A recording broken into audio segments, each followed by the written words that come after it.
Chapter 946. Muyaja gritted his teeth and thought, find a chance, oh no, when Yunshushu wasn't around, he would kick this stupid dog out.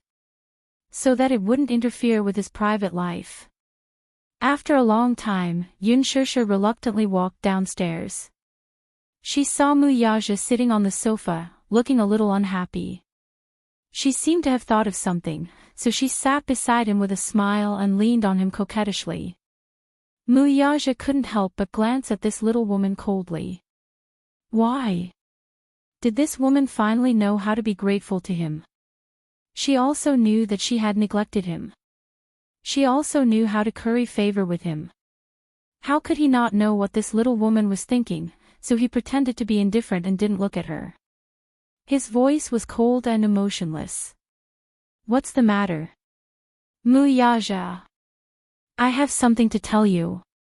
She sounded so intimate when she called the dog's name, but she sounded so distant when she called him. Muyaja felt a little sour because of this. It couldn't be anything good for her to say. Could it be that she had to do something to compensate him? Seeing that Muyaja didn't speak, Yunshushu simply said bluntly, let's hire a nanny for the dog. When Muyaja heard this, the corners of his eyes suddenly twitched violently. Hire a nanny for the dog. He thought that this woman's thoughts were easy to understand, but now he had seen it for himself. A woman's heart was like a needle at the bottom of the ocean. Seeing that his face was getting gloomier, Yunshushu was a little puzzled. She didn't know what this man was thinking. His expression was so ugly. She didn't seem to have said anything wrong. So she didn't care about him and told him her doubts. Here's what I think. Think about it, there are usually only the two of us in this apartment. You usually have to go to the office, and I have to go to work. The dog is so small, and there's no one to take care of it. Why don't we hire a nanny? Muyaja glared at her coldly. He looked away childishly and snorted. Waste of money. Waste of money. Yunshushu was shocked. Her delicate body trembled, and her mouth opened into a big O shape. Waste of money. This word actually came out of the mouth of a nouveau riche who had always been a spendthrift. This kind of feeling was too strong. It was too shocking. Yunshushu felt very unconvinced. Thus, she made another good suggestion. Since that's the case, I'll have to trouble you to take care of it for a while. When you go to the office, bring it with you. The man snorted. I'm sorry, I'm very busy. She couldn't help but worry, she couldn't help but hold on her face, muttered, ah, that little Zhizha is it at home, will starve to death sts, sss. Yunshushu pushed him away unhappily and said seriously, little Zhizha, this name is so cute. Doesn't it sound familiar? As she spoke, she hugged him and kissed his cheek. Young Master Muse's, cold's, handsome face was suddenly dyed with a strange red. He glared at her coldly again, only to see Yunshushu pointing at his face in surprise. Muyaja, you're actually blushing. A certain man became even angrier. Shut up. Feeling that murderous gaze, Yunshushu was instantly intimidated. She sat on the sofa obediently and didn't dare to move. Send the dog away before tomorrow night. Chapter 947. Why? I don't like dogs. But I like it. Muyaja turned to face her with a dangerous glint in his eyes. Choose between me and it. Yunshushu said without hesitation, I choose little Zhizha. Stupid woman, you said it. I'll kick this stupid dog out of the house tomorrow. After saying that, he stood up. Yunshushu watched as Muyaja walked into the study and slammed the door loudly. She couldn't help but be amused by him. Was this man jealous? How childish of him to be so serious with a puppy. Speaking of which, he had made an agreement with Yunshushu. Young Master Moo had said that no matter what, that stupid dog couldn't come downstairs. But today, this rule was broken by a certain woman. Early in the morning, Muyaja opened his eyes and met a pair of blinking dog eyes. After being stunned for a moment, he was completely stunned. That stupid dog saw that he was stunned and found it interesting, so it stuck out its pink and tender tongue and licked the tip of his nose. This lick caused trouble. Muyaja's morning temper and his misophobic eyes exploded. His hands immediately grabbed the dog's neck tightly. Ruthlessly ravaged. When he thought that dogs couldn't change their habit of eating shit, he thought of that especially dirty tongue. But now, this stupid dog actually used such a dirty tongue to lick him. Damn it. The dog's neck was choked by him just like that. Although he didn't use much strength, it was such a small dog after all. This bit of strength was enough to make it suffer. Therefore, in addition to being frightened, they let out a series of tragic howls. The dog mother who heard the news was still making breakfast when she saw the man and dog staring at each other. She was nervous and didn't know whether to laugh or cry. Without thinking, she rushed over to save the puppy that was in deep trouble. She slapped the man hard and said angrily, "Muyaja. Let go of me. I'm going to die." It took a lot of effort to separate them. Yunshishir hugged the dog, who was about to roll his eyes, and said angrily, "Muyaja. What are you doing? Why was he so ruthless? If I came a step later, little Ju would have been strangled to death by you." Muyaja glared at her and snorted coldly. "Just in time. Let's have dog stew tonight." Yunshishir murmured, "How can you be so vicious?"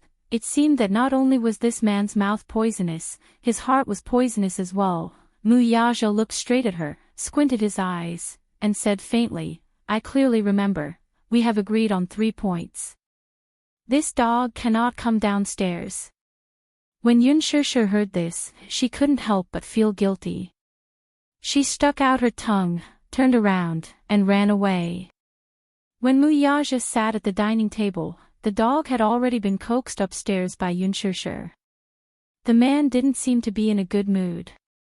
Oh, that wasn't important. What was important was that he didn't vent his anger on her.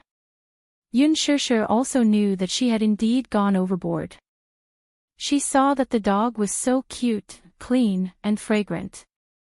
She wanted to take the opportunity to build a good relationship between the father and son. In the end, she didn't expect Muyaja's misophobia to act up.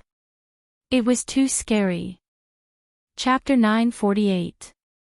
Muyaja glanced at her coldly from the corner of his eyes. He narrowed his eyes and said in a low voice, "I think you've misunderstood something." Yunshishir was stunned. "What?" "It's not that I dislike dogs. I just don't like dogs at all. Of course, dog meat is an exception." After he said that, he glanced at Yunshishir meaningfully. His words were actually a little threatening. But to be honest, he really didn't eat dog meat. At most, he was just scaring a certain silly woman. Yunshishir was obviously frightened by his words. She quickly said, "What are you doing? What evil intentions do you have? You're not going to do anything to little Je, are you?" Muyaja raised his eyebrows. "I haven't done anything yet. If I eat it, what can you do?" Yunshishir was a straightforward person. In her anxiety, she said something shocking. "Damn it. I'll eat you." Muyaja was stunned. Then, he revealed a teasing and devilish smile. "All right, I'd like to see how you're going to eat me." Yunshishir did not react to his words at first, but when she saw the playful look in his eyes, no matter how stupid she was, she finally understood what he meant. A strange blush crept up her cheeks, and she turned her face away in embarrassment and anger, refusing to look at him again. Muyaja thought that this woman was really too cute. She was even cuter than a dog. He hadn't even done anything yet, and she was already blushing. Thinking about that, he couldn't help but chuckle. Seeing him laugh, Yun Shusher felt even more unnatural. Thus, she stuffed a piece of bread into his mouth and said with a frown, "Eat your breakfast. Go to work after you're done." After breakfast, Yun Shusher stood at the door with the puppy and the pet kennel. She looked at Muyaja, who was wearing a suit leisurely. She opened her mouth to say something but stopped herself. It wasn't until Muyaja walked to the door and glanced at her from the corner of his eyes. Just as he was about to leave, Yun Shusher finally threw caution to the wind and spoke. That, Muyaja stopped in his tracks and started to nitpick. "Who's that?" Yun Shusher was at a loss for words. She was stunned for half a second before she corrected herself, "Sha." It was rare for them to call each other so intimately. Muyaja was satisfied with this title. Seeing the smile on his face, Yun Shusher hurriedly walked forward and said with a smile, "Sha, my company doesn't allow dogs." Muyaja's attitude was very indifferent. "Oh, so." Yun Shusher pointed at the dog. "Do you think you can do it?" Muyaja turned around and looked at her thoughtfully. Then he said coldly, "My company also prohibits employees from bringing pets." Yun Shusher hurriedly walked forward and tidied his tie and clothes. She blinked her eyes and pretended to be cute. She pouted and said coquettishly, "Muyaja, you're the boss anyway. You're the big boss. No one dares to say anything if you bring a pet." Muyaja narrowed his eyes and said, "The company's CEO is taking the lead to violate the rules and regulations." Yun Shusher was speechless. She clicked her tongue. "Is it that serious?" Muyaja said, "Yes." Yun Shusher was a little sympathetic. "That's because you're not imposing enough. Under normal circumstances, even if the boss brings a lion, tiger, elephant, or even a woman to work, the employees wouldn't dare to bring a little hamster." Muyaja said, "Women are pets too." Yun Shusher said, "Little Zhizha isn't a pet either. He's your son." Chapter 949. Yun Shusher's coaxing and pestering were all to no avail. She hugged the dog and refused to let go. If she really left the dog alone at home, it would definitely starve to death. How could she bear to see the puppy suffer at such a young age? Hence, she clenched her teeth and grabbed the corner of Muyaja's shirt pitifully. She shook the corner of his shirt and said, "Daddy." Her words had hit the nail on the head. Muyaja turned his head slowly and glanced at her. Yun Shusher pursed her lips and made up her mind. She raised the dog in front of him and said, "Take it in for a while. I'll agree to one condition." Muyaja looked at her for 3 seconds and suddenly asked, "Anything?" Yun Shusher nodded vigorously. Muyaja said, "One is not enough. I want 3. Yun Shusher's eyes widened in astonishment. "Why are you still bargaining?" Muyaja raised his eyebrows. "Why? You don't want to." After that, he pretended to leave. Yun Shusher hurriedly pulled him back.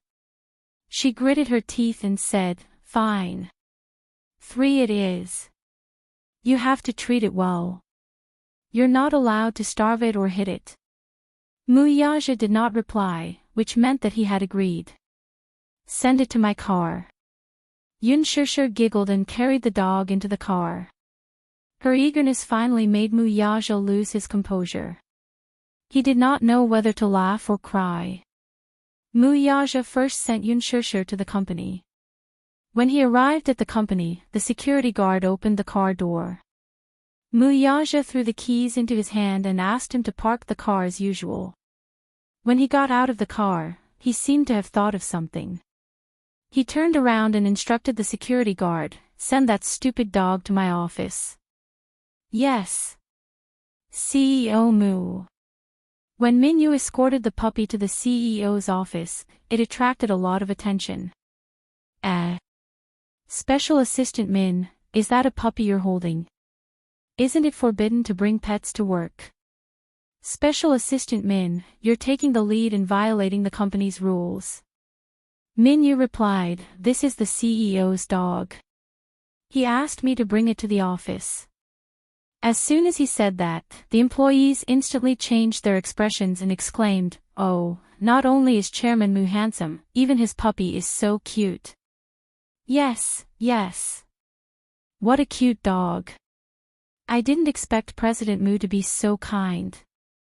I heard that men who like small animals must be very gentle inside. Min-yu fell silent. Little Zhizhe was sent to the CEO's office. In the morning, Mu Yaja had 2 board meetings. Naturally, Min-yu had to follow him and take notes. Before the meeting, Min-yu fed the puppy some water. Little Zhizhe was obviously frightened to be in an unfamiliar environment. Its whole body was trembling. It raised its small and cute head and looked at Min-yu as if he was a demon king. Its body was trembling even more. When it saw the water that Min-yu gave it, it twitched its nose vigilantly. After sniffing for a long time, it stuck out its pink tongue and licked it a few times. Patter, patter, Min-yu saw how cute it was and couldn't help but reach out to touch it. Little Zhizhe shrank back in shock. However, when it realized that Min-yu didn't seem to have any bad intentions, it squinted its eyes and licked Min-yu's fingers a few times. The puppy's teeth weren't fully grown yet. It didn't feel much pain when it bit Min-yu's hand. It just felt itchy and numb. Min-yu's heart was about to melt. Oh, it's so cute. Special Assistant Min, the meeting is about to start. An assistant knocked on the door and reminded him. Chapter 950. Seeing that he had left, Little Zhizhe panicked. It was all alone in such a large and unfamiliar environment. It immediately screamed helplessly and sadly a few times. Seeing that no one was paying attention to it, it whimpered sadly for a long time. Oh whoa, oh whoa. It covered its mouth and cried like a baby. Seeing that no one was paying attention to it, Little Zhizhe curled up in a corner and closed its eyes. Not long after, it woke up again and stood up clumsily. Its 2 chubby little paws rested on the edge of the box, and its 2 little legs rubbed against the box as if it wanted to climb out and explore this unknown and mysterious world. But, its legs were short, weren't they? It could not climb out no matter how hard it tried. Little Zhizhe suddenly became anxious. It kept whining and jumping around in the kennel. With its efforts, the cardboard box collapsed and it successfully climbed out. It began to walk around leisurely, shaking its butt. It sniffed here and there, and its eyes sparkled with curiosity. This was perhaps the most privileged dog in the world. It could walk around the president's office of dishing financial groups so freely. If it were anyone else's dog, they would have been kicked away by Mu Yaja. But it was different. Yun Shishir had picked it up. Mu Yaja had tolerated it. However, before going to the meeting, he had specifically told Min-yu not to let the dog slip out. Mu Yaja was a misophobe. His office was very clean, and not a speck of dust was allowed. Every day, the cleaning lady would focus on cleaning his office. But the puppy did not understand. It wandered around to its heart's content, scratching at the expensive leather sofa and gnawing at the corner of Mu Yaja's solid wood desk, leaving behind a ghastly set of teeth marks. After a while, it ran to the expensive carpet and peed in satisfaction. Now that Mu Yaja was not around, the huge office was its playground. When it was tired, it stretched out its legs and lay on the floor. However, after a few seconds, it stood up restlessly. Suddenly, it ran to the door and scratched at it eagerly, as if it wanted to go out. But who would care about it now? It seemed to be impatient as its 2 claws madly scratched the solid wooden door. However, seeing that no one was paying attention to it, it could no longer hold it in. It circled around on the spot, its nose twitching as it constantly made sniffing sounds. Finally, its small body quivered, and it arched its back. Its four limbs moved closer, and its butt trembled violently. Then, with a poof, it defecated a pile of smelly feces. This time, it finally felt comfortable. It spread its claws and walked around a few more times before lying down on the carpet and falling asleep. After the meeting ended, Muyaja walked to the office while giving instructions to Minyu. Just as he pushed the door open and took a step forward, he felt that he had stepped on something soft. His face stiffened and his eyes turned cold. Minyu walked up to him and saw his back stiffened at the door. He was a little surprised. He raised his head and saw his tense and gloomy face. Puzzled, he asked, "President, what's wrong?" Muyaja lifted his leather shoes stiffly. Under his feet was a puddle of poop that he had pampered. Chapter 951. Minyu's face turned green when he saw this. He wanted to laugh but did not dare to. Muyaja was furious. He did not even need to think to know who did this. He stopped at the door and looked around. Soon, he saw the deep claw marks on the leather sofa. Little Zhizha's claws were not flat. They were very sharp and had scratched several places. Muyaja's face turned even darker. However, when he saw the bite marks on the corner of the desk, his face turned gloomy. Minyu was observing from the side. He was so scared that he did not even dare to breathe. Muyaja suddenly turned his head slowly and looked at him coldly. He said in an unfriendly tone, "I remember that I told you not to let that stupid dog out." Minyu lowered his head and said guiltily, "Yes." "Then what's going on?" Muyaja looked at the indescribable marks on his feet. His eyes were sharp and scary. "Give me an explanation." President, stepping on a dick meant that it was lucky. However, he did not dare to say this out loud. But there was no other way. Humans had 3 natural urges, and so did dogs. It was so small. How could it hold it in? He immediately ordered the cleaning auntie to come over and clean it up. Then, he quickly replaced the desk that was bitten by little Zhizha. Even the damaged sofa was replaced. Then, his assistant hurriedly bought a new pair of leather shoes. As for the shoes that had stepped on a dick, they naturally had to be thrown away. Damn stupid dog. Muyaja stood in the office and looked around. However, he could not find any trace of that stupid dog. "Where's the dog?" he asked. Minyu immediately searched everywhere. Finally, he found little Zhizha, who was trembling uneasily in the corner. He brought the puppy in front of Muyaja. Muyaja stared at it coldly. He wanted to flare up a few times, but he held it back. The puppy was so small that he even suspected that it would be on the verge of death if he slapped it. Suppressing his anger, he threw it into a corner and punished it. How could little Zhizha stand still? It blinked its eyes innocently. When Muyaja glared at it, it shuddered violently and cried out in fear. "Don't shout!" Muyaja bellowed.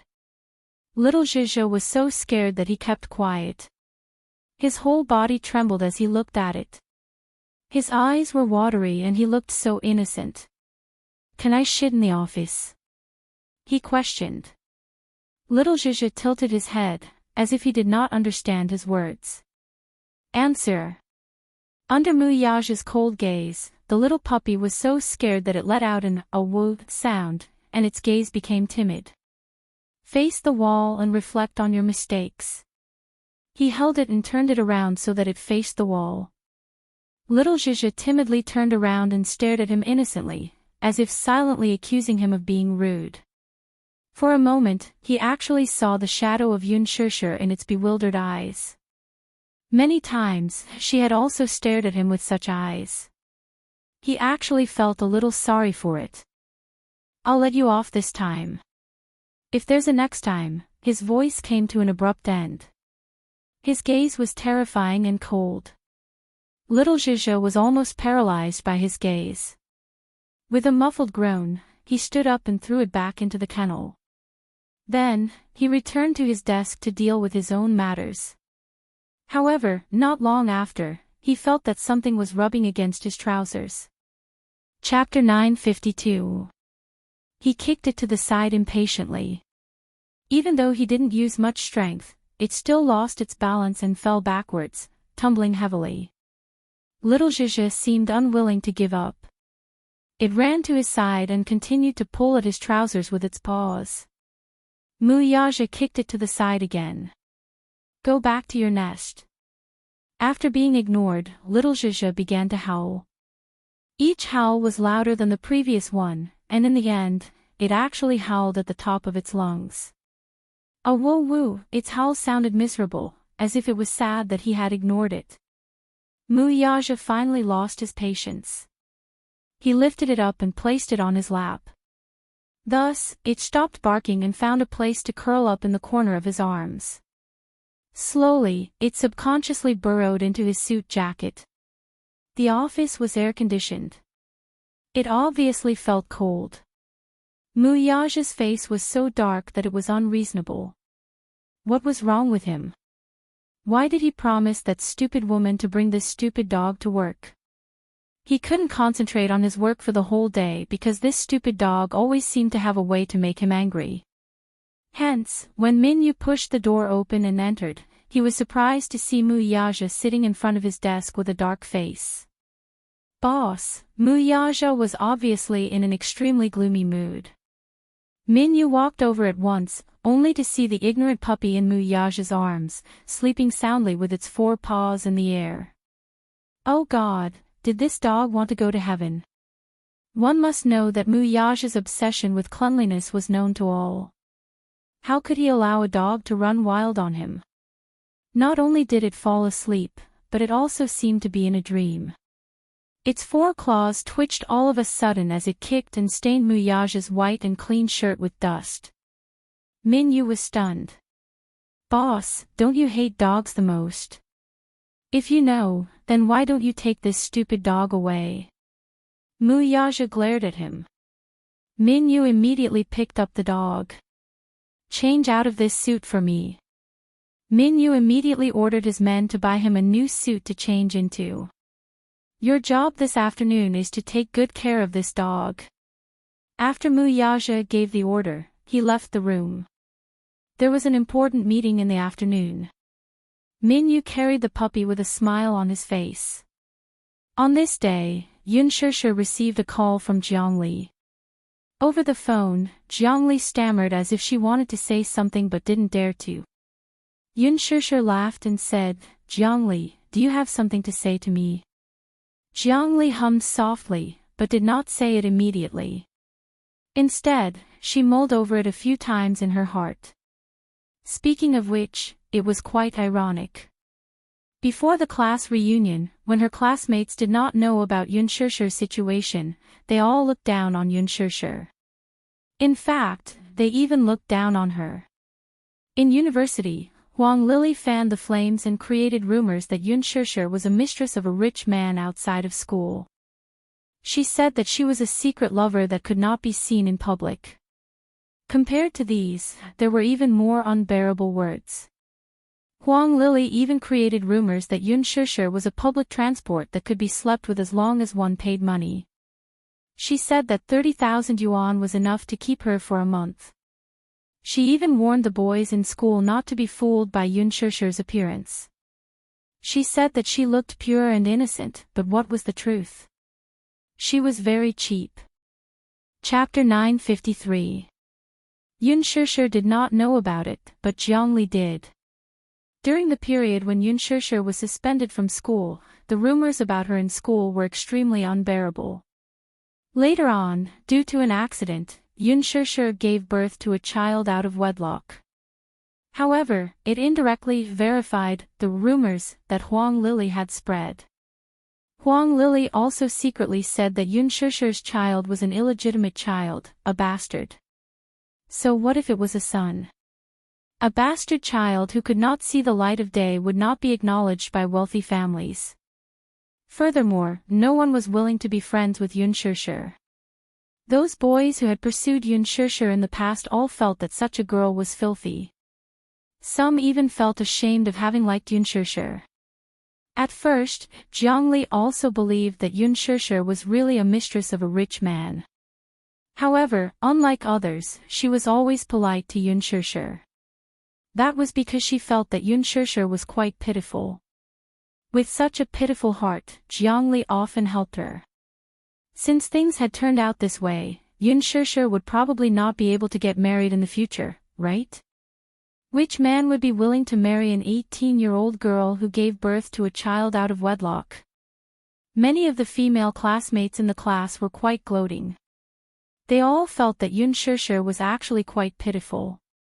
Raising a child alone, she must have been very down and out.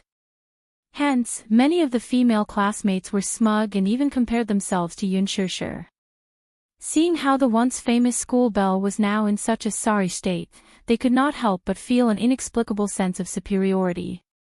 However, that class reunion overturned everyone's understanding. Yun Shusher actually had a boyfriend.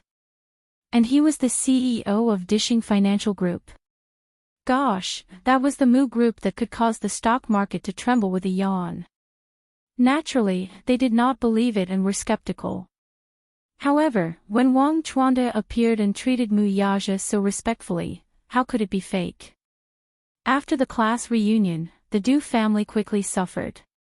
She heard that because Du Jiayan and Huang Lili had offended Yun Shusher and said those unbearable things at the class reunion, the Muse had suppressed the Du family so badly that they were on the brink of bankruptcy in just a few days. Only then did these people truly believe it. At the same time, they were envious, jealous, and in awe of Yun Shusher.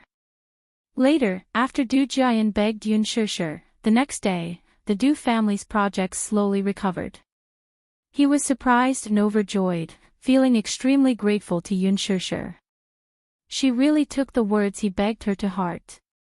However, Huang Lili's family underwent a drastic change. Huang Lili was originally from a poor family. Her hometown was a village in the city of Beijing. Father Huang used to be in the limelight. However, the Asian financial crisis happened. His business was destroyed and his factory closed down. In the end, he was heavily in debt and had no choice but to return to his hometown. Later, Huang Lili hooked up with Du Jiayan. Under the Du family's arrangement, Father Huang became the village secretary. Although it was not as glorious as before, it was still smooth sailing for him. However, recently, Father Huang was anonymously reported for abusing his position and embezzling more than 1 million yuan. Not only that, Father Huang even embezzled the government's poverty support fund. The total embezzlement amounted to several million yuan. The village and the city was a poverty-stricken county that was heavily supported by the capital. The annual support fund amounted to several million yuan. Father Huang's case was especially serious. According to the law, not only would all his assets be confiscated, he would also face a life sentence. Life sentence. Chapter 954. She did not even need to think to know who was behind this. Why did the incident suddenly come to light? Huang Lili didn't need to guess who the anonymous informant was. She already knew who it was. This time, she was thoroughly frightened. She rushed home in the middle of the night, but her father had already been taken away by the Disciplinary and Inspection Commission for investigation. Mother Huang's hair turned white overnight, and she fainted from crying several times. She suffered a stroke and was sent to the hospital. She was still in a coma and was still under observation. All of her family's assets were frozen. Huang Lili had no choice but to use the little savings she had to pay for her mother's medical expenses. Now, she was penniless. This was what it meant to be at the end of one's rope. Mother Huang still needed follow-up treatment, and the cost was high. If she was not treated in time, she would be in danger of becoming a vegetable. Huang Lili was so frightened that she did not know what to do. She called Du Jiayan for help, but he coldly rejected her. Huang Lili, you still have the cheek to call me. We've already broken up, don't call me again to bother me. Because of you, the Du family suffered so much. Isn't that enough? Huang Lili begged softly, Jiayan, on account of our friendship, can you help me this time? You still have the cheek to talk about friendship with me. Her words made Du Jiayan furious. Because of you, the Du family almost went bankrupt. What about you? What did you do? Huang Lili. You're the one who broke up with me. Since you can't bear the hardships with me, why should I help you now that you're in trouble? You reap what you sow. If it weren't for your vanity and offending someone you shouldn't have, would you end up like this? The Du family has yet to recover and can't even protect itself. You should take care of yourself. With that, he hung up the phone. When Huang Lili tried calling him again, she was told that she could not get through. She had probably been blacklisted by him. The next day, the hospital sent another reminder. The money she had saved in the hospital was not enough to cover the medical expenses, and she had already owed several bills. At her wits' end, she naturally did not dare to look for Yun Shishir personally. Thus, she sought out Jiang Li, hoping that the latter could plead for mercy from Yun Shishir on her behalf on account of the fact that they were once classmates. She hoped that the latter would be merciful and not force the Huang family into a corner. Jiang Li rejected her at first. However, Huang Lili was exhausted from crying. She even said that if this went on, she would be too ashamed to continue living with her father and her mother's. Jiang Li's heart softened, and she agreed. However, after dialing Yun Shishir's number, she to speak. Shishir, have you heard about what happened to Huang Lili? What's the matter?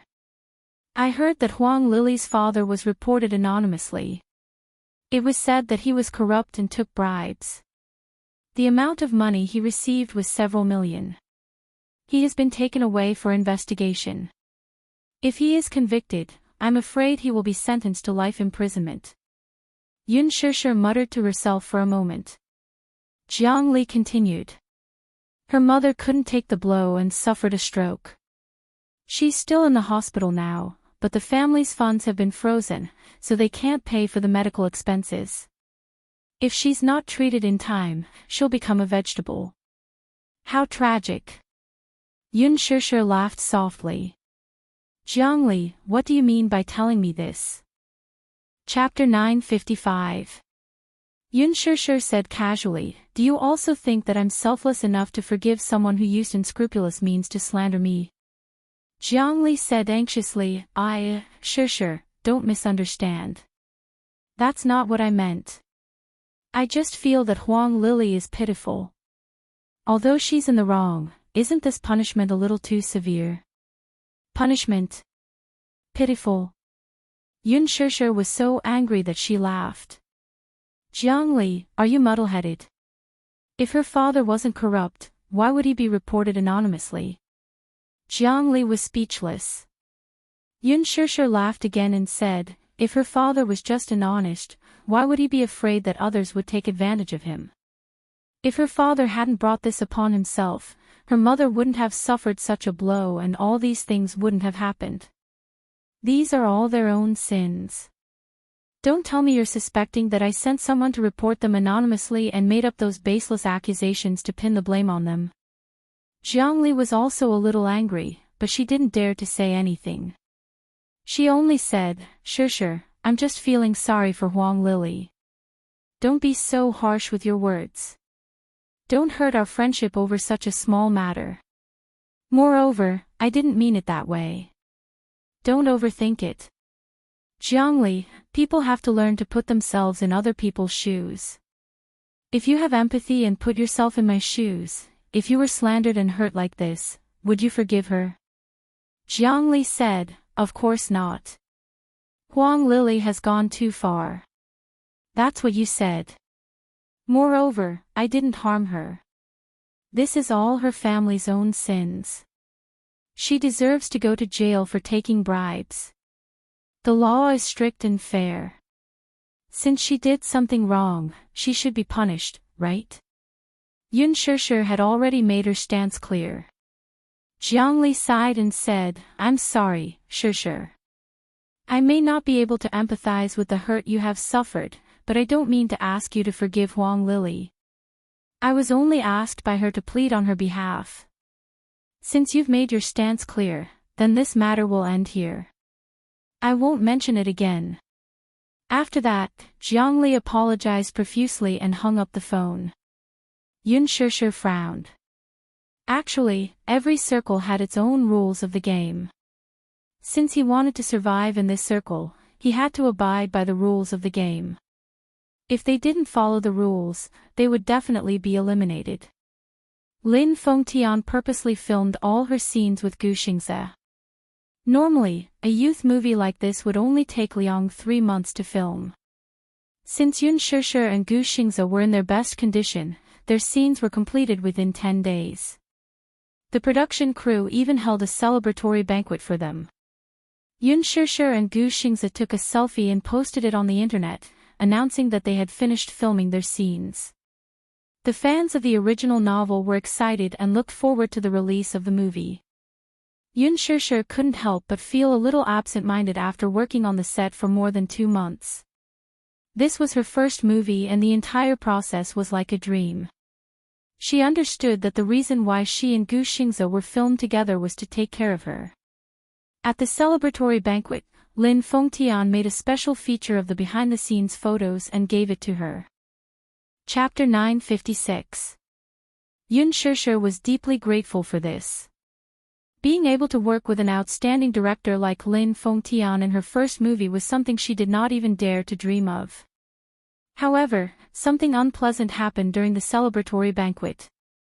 Yun Shishir was arranged to sit at the same table as Yang Mi and Lu Jingtian. During the banquet, when Lu Jingtian stood up to make a toast, she accidentally spilled the red wine in her hand on her. This sudden attack caught her off guard. Yun Shishir's body stiffened slightly as her gaze fell on her dress. The bright red wine spilled on her dress, causing it to bloom like a flower.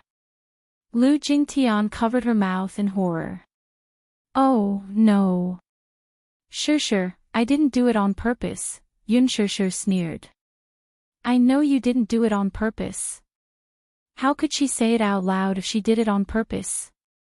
Yun Shishir did not even look at her as she wiped her dress with a wet towel and sighed helplessly. This dress was ruined. It was just a dress. If it got dirty, she could just throw it away. Hence, she got up and returned to the nanny van, only to find Lu Jingtian following closely behind her. She turned around warily and squinted her eyes. Why are you following me? Yun Shishir, you seem to be very pleased with yourself. Lu Jingtian sneered. Her eyes were full of contempt and mockery. Yun Shishir raised her brows slightly and sneered. I don't know what you mean. Lu Jingtian's eyes turned sharp as she shouted, You do.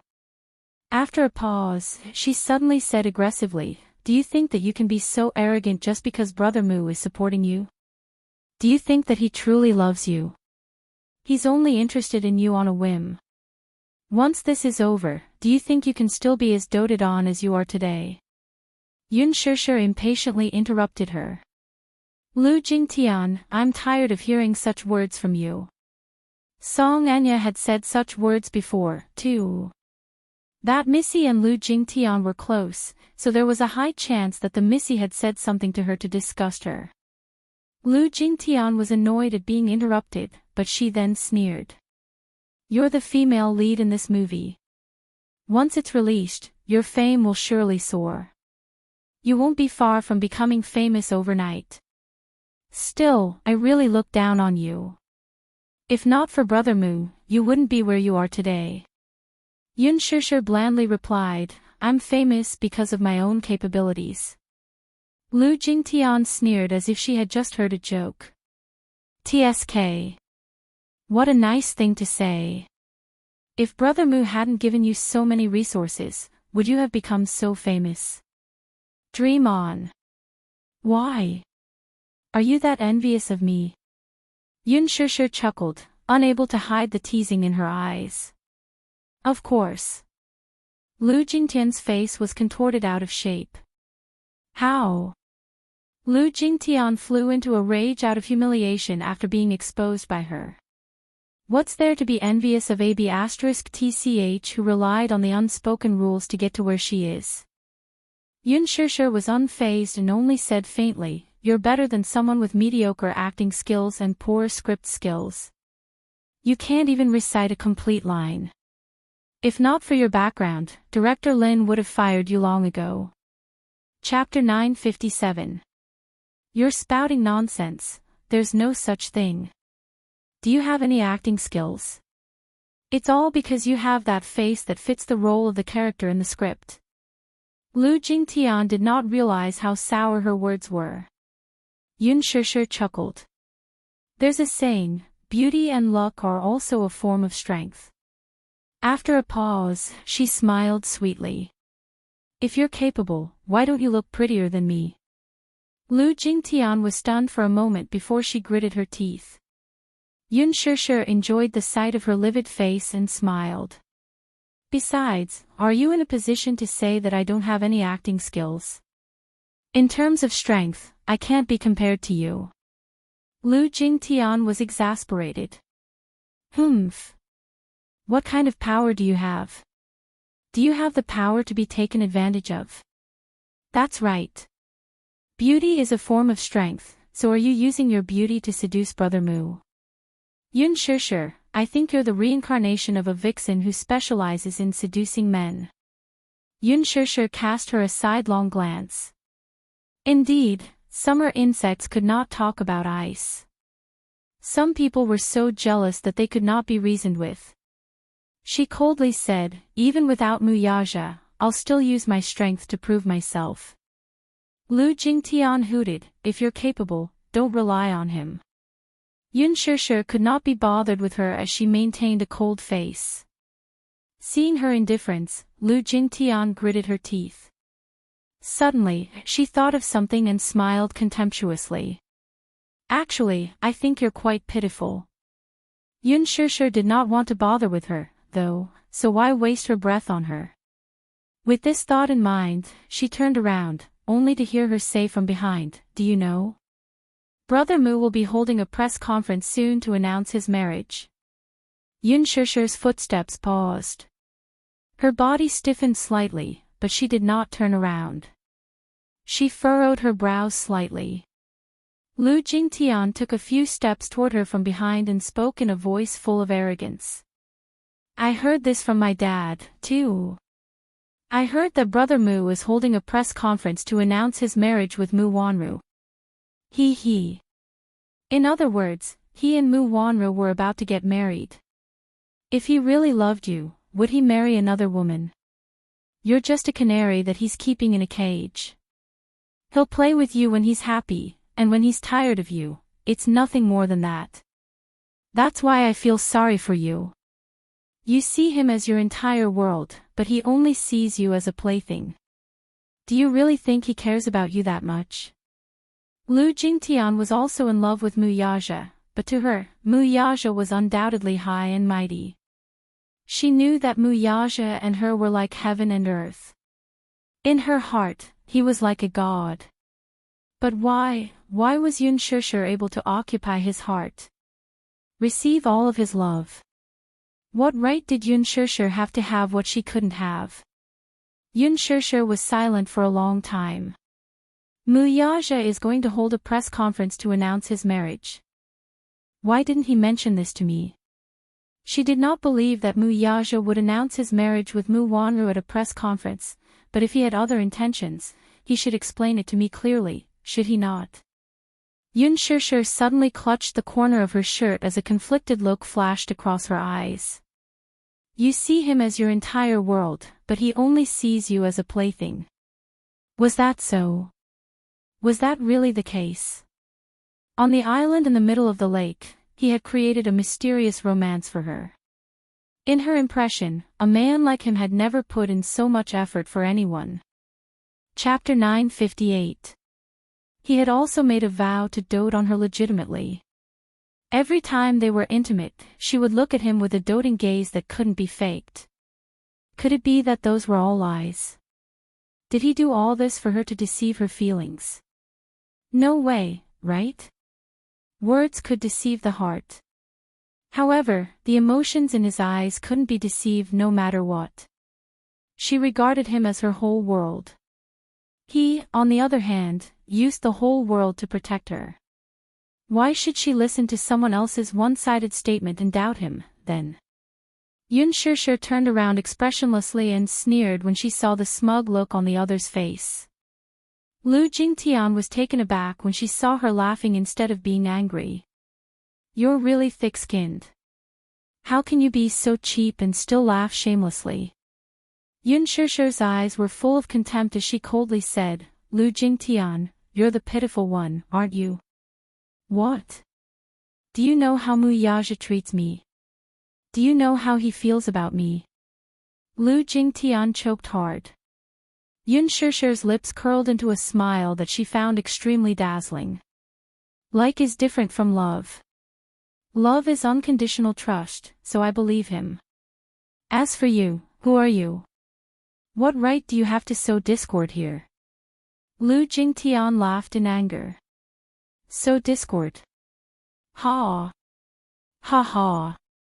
You're really pitiful. It seems that you won't shed tears until you see the coffin. I'm really looking forward to the day you're abandoned. You must be in a sorry state. Alright, then. Let's wait and see, Yun Shishir said nonchalantly.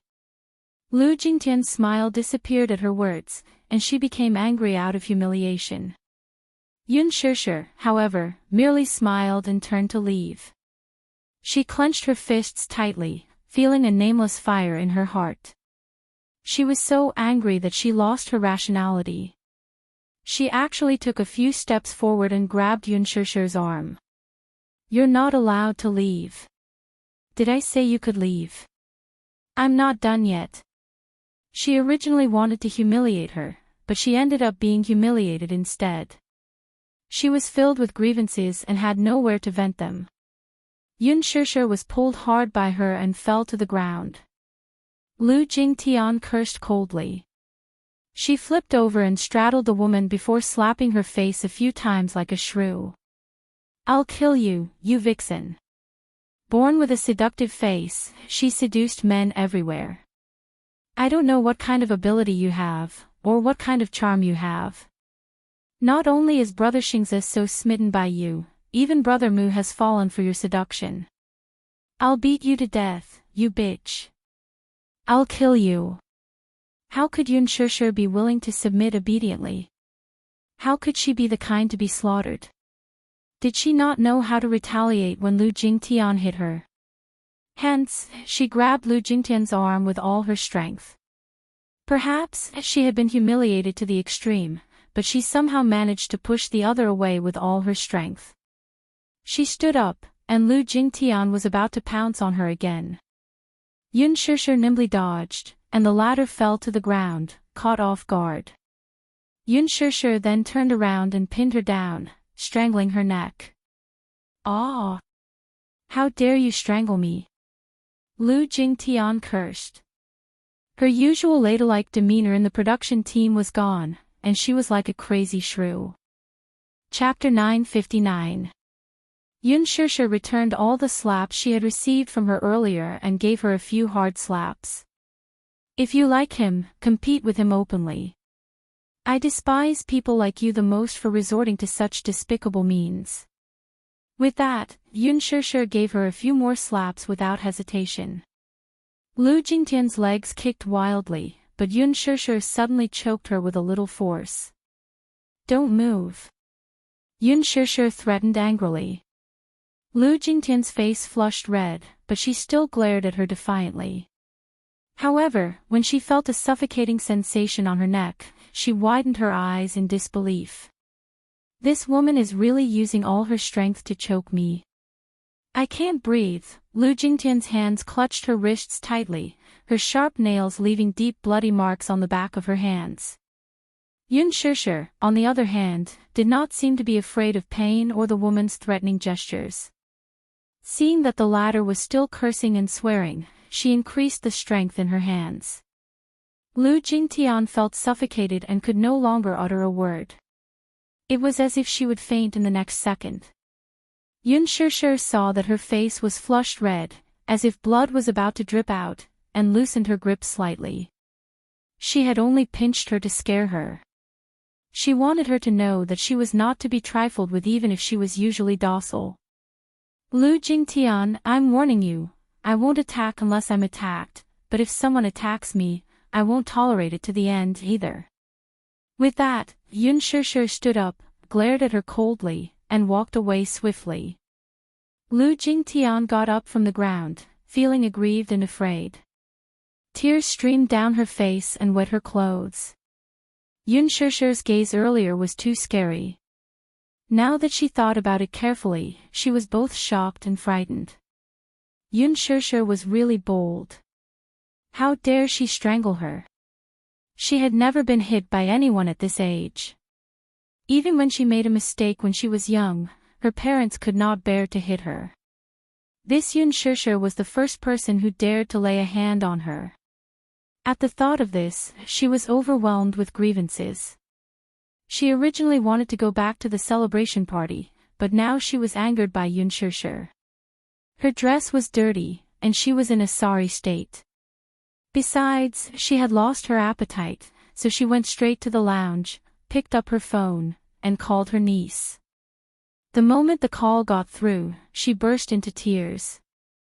Song Anya was startled by her cries and hurriedly inquired about what had happened. The two of them were best friends from junior high school to university, and their relationship was very close. Lu Jingtian recounted what had happened to her niece with exaggerated details. She could not stop complaining. Anya, she actually hit me and even pinched me. You didn't see how overboard she was. She really pinched me hard. Song Anya consoled her for a while, only to hear the other lashing out indignantly, Anya. How could there be such a disgusting woman in this world? This woman is really disgusting. What right does she have to shout at me? She even said that we'll wait and see. I'm really looking forward to seeing her fall to rock bottom.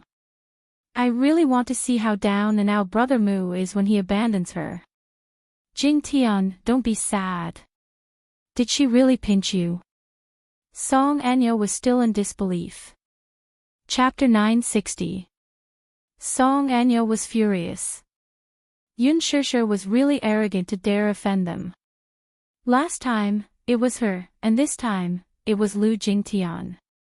How could she be so arrogant?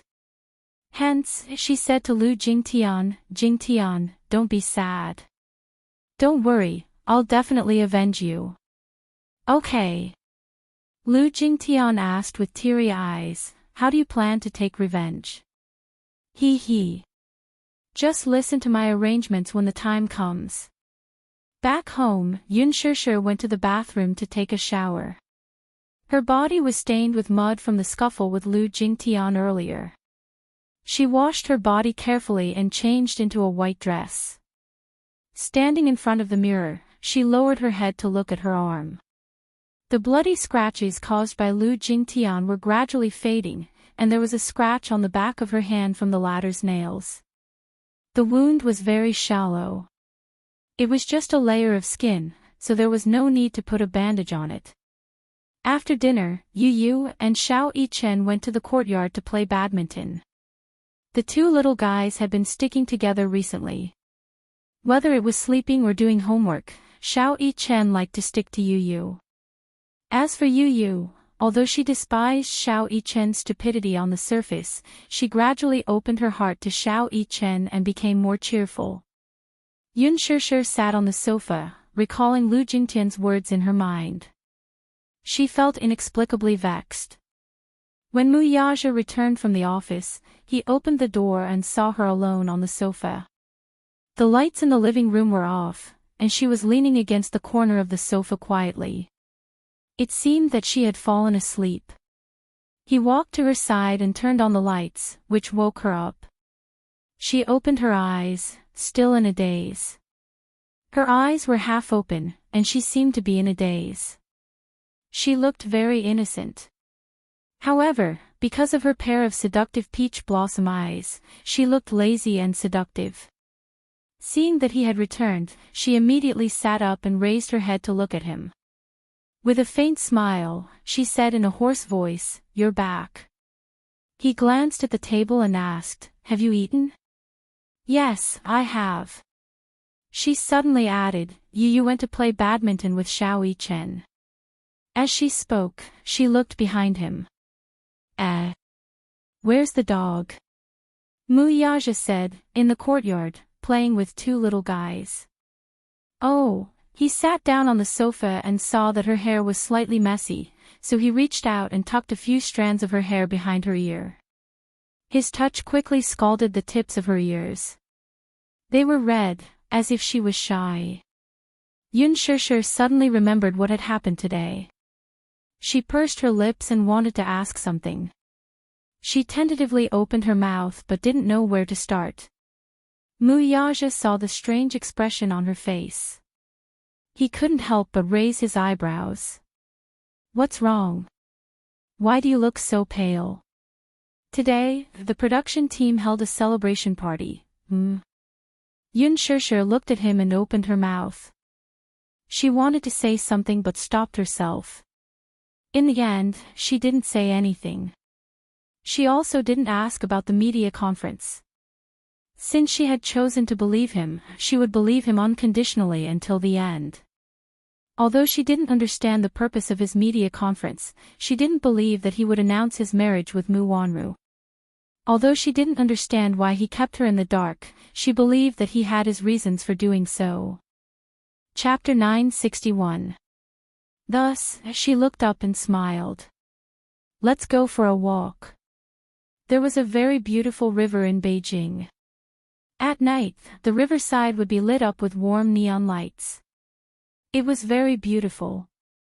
Standing by the riverside and leaning against the railing, one could see the tallest building in Beijing. It was the symbol of Beijing, a colorful television tower. Both of them were extremely busy and rarely had time to take a leisurely stroll together. Mu Yaja had pushed off many things today, so he finally had some free time. The neon lights of the night market.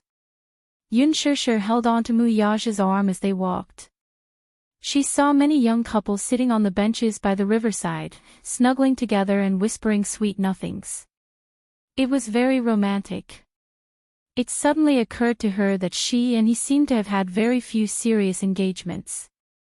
Thus, she tugged at Mu Yaja's sleeve and said with a smile, "Mu Yaja, go on a date with me." Upon hearing this, Mu Yaja followed her line of sight and smiled faintly. "We're already an old married couple, yet you still want to learn how to date like a youngster." Yun Shishir's face darkened, and she muttered unhappily, "We're not old. I'm only 24. I'm not old yet. Also, who's an old married couple with you? We've been together for so long, and we've never gone on a date like other couples." "All right then. How do you want to go on a date?" Yun Shishir was unhappy. "Why does it seem like I'm forcing you?" Mu Yaja saw her aggrieved face and was amused. He crossed his arms and asked, "Then, Miss Yun Shishir, are you willing to go on a date with me?" Yun Shishir couldn't help but be amused. However, she restrained her smile and said reservedly, "I'll reluctantly agree." She couldn't help but think how blissful it was for them to be able to go on a date like a normal couple. If at this time, the two of them could sit side by side on a bench by the river and admire the beautiful night scenery, she would be very satisfied. Yun Shishir was about to pull Mu Yaja over to the bench, but she suddenly noticed that this guy was looking at a couple not far away with a thoughtful expression. She followed his line of sight and saw a couple hugging and kissing each other intimately. The woman's clothes were half removed to her shoulders, revealing her sexy spaghetti strap, while the man's hands were unscrupulously reaching into the woman's clothes, caressing her with abandon. The two of them acted intimately as if no one else was around, occasionally letting out suppressed gasps.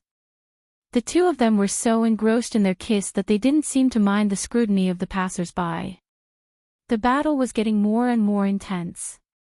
Could it be that the two of them were going to put on a show of passion on the streets? So explosive. Yunshushu blushed and her heart raced as she watched. She quickly turned her head away and didn't look anymore. Muyaja turned his face.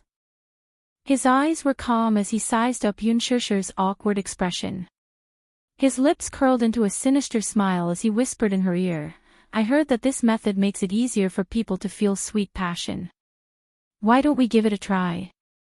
Yunshushu almost spat out a mouthful of blood. Her face burned even hotter. What are you trying to do? Isn't it good to take advantage of the night to do some exercise that's good for the body and mind? Get lost. Yunshushu turned her head and casually pointed at a puff factory not far away. She changed the topic. Muyaja, I want to eat puffs. Chapter 962. Stupid woman. She really couldn't take a joke.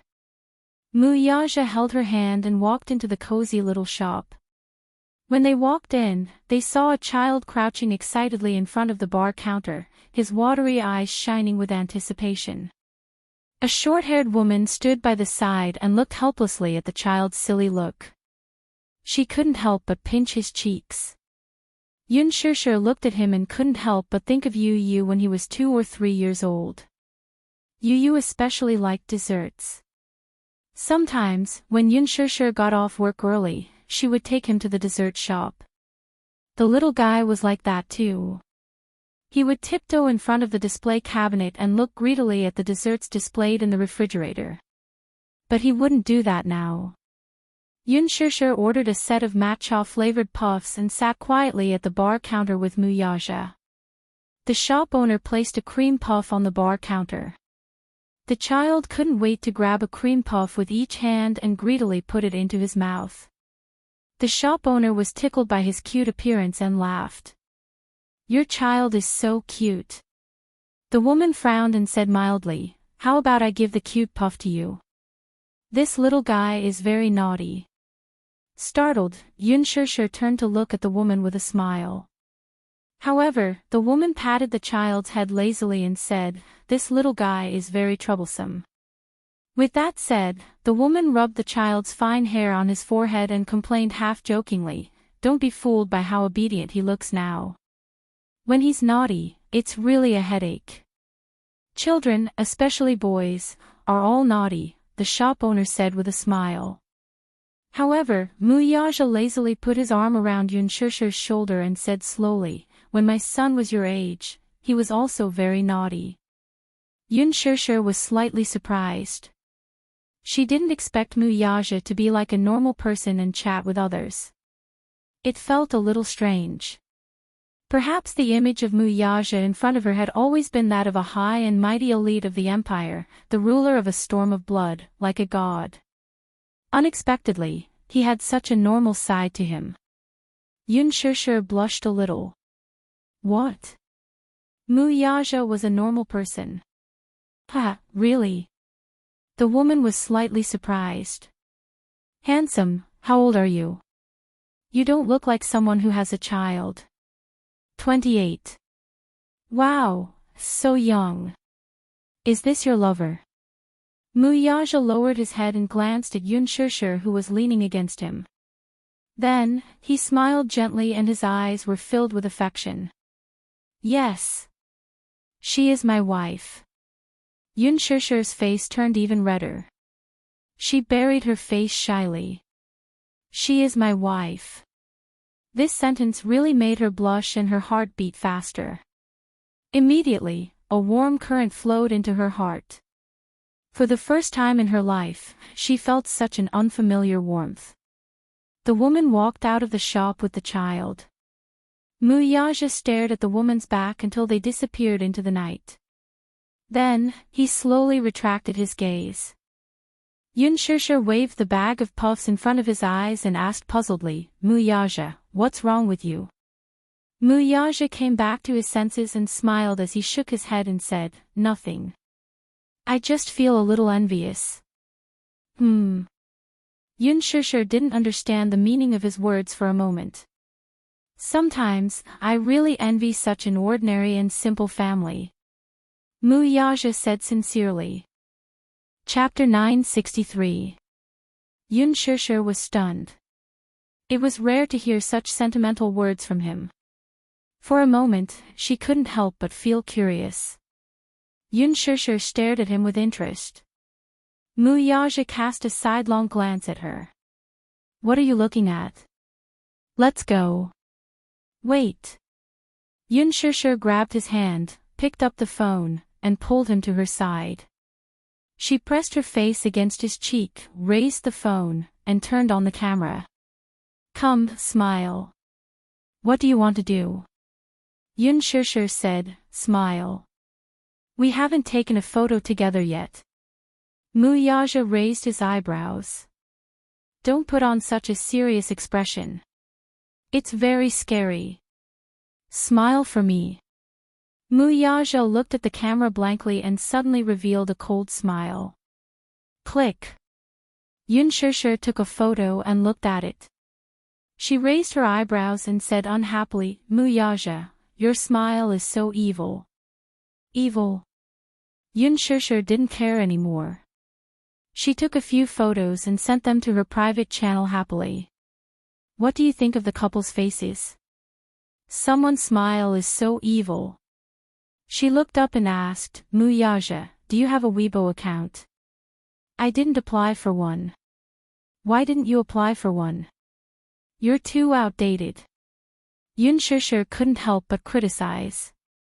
Mu Yaja laughed. Not interested. Apply for one. I'll get it certified for you. I don't want to. Why not? It's a little troublesome.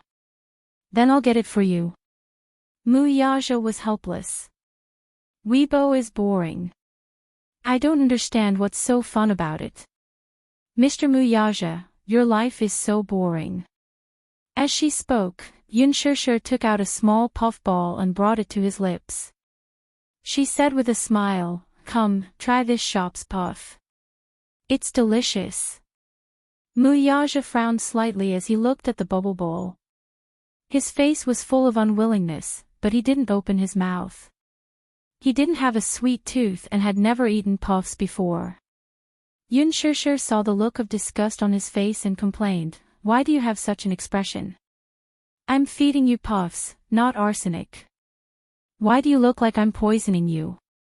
Mu Yaja said, I don't like it. Then have a taste. It's very delicious. Come, aw. She stuffed it into his mouth as she spoke. Mu Yaja was forced to take a bite. In an instant, the rich cream filled his mouth. He didn't like the taste. He couldn't swallow or spit it out. He frowned deeply. Yun Shusher saw his face turn green and her eyes widened in shock. She asked in confusion, hey. What's wrong with you? Are you okay? Mu Yaja opened his mouth and took a bite. The cream filled his mouth. He opened his eyes in shock.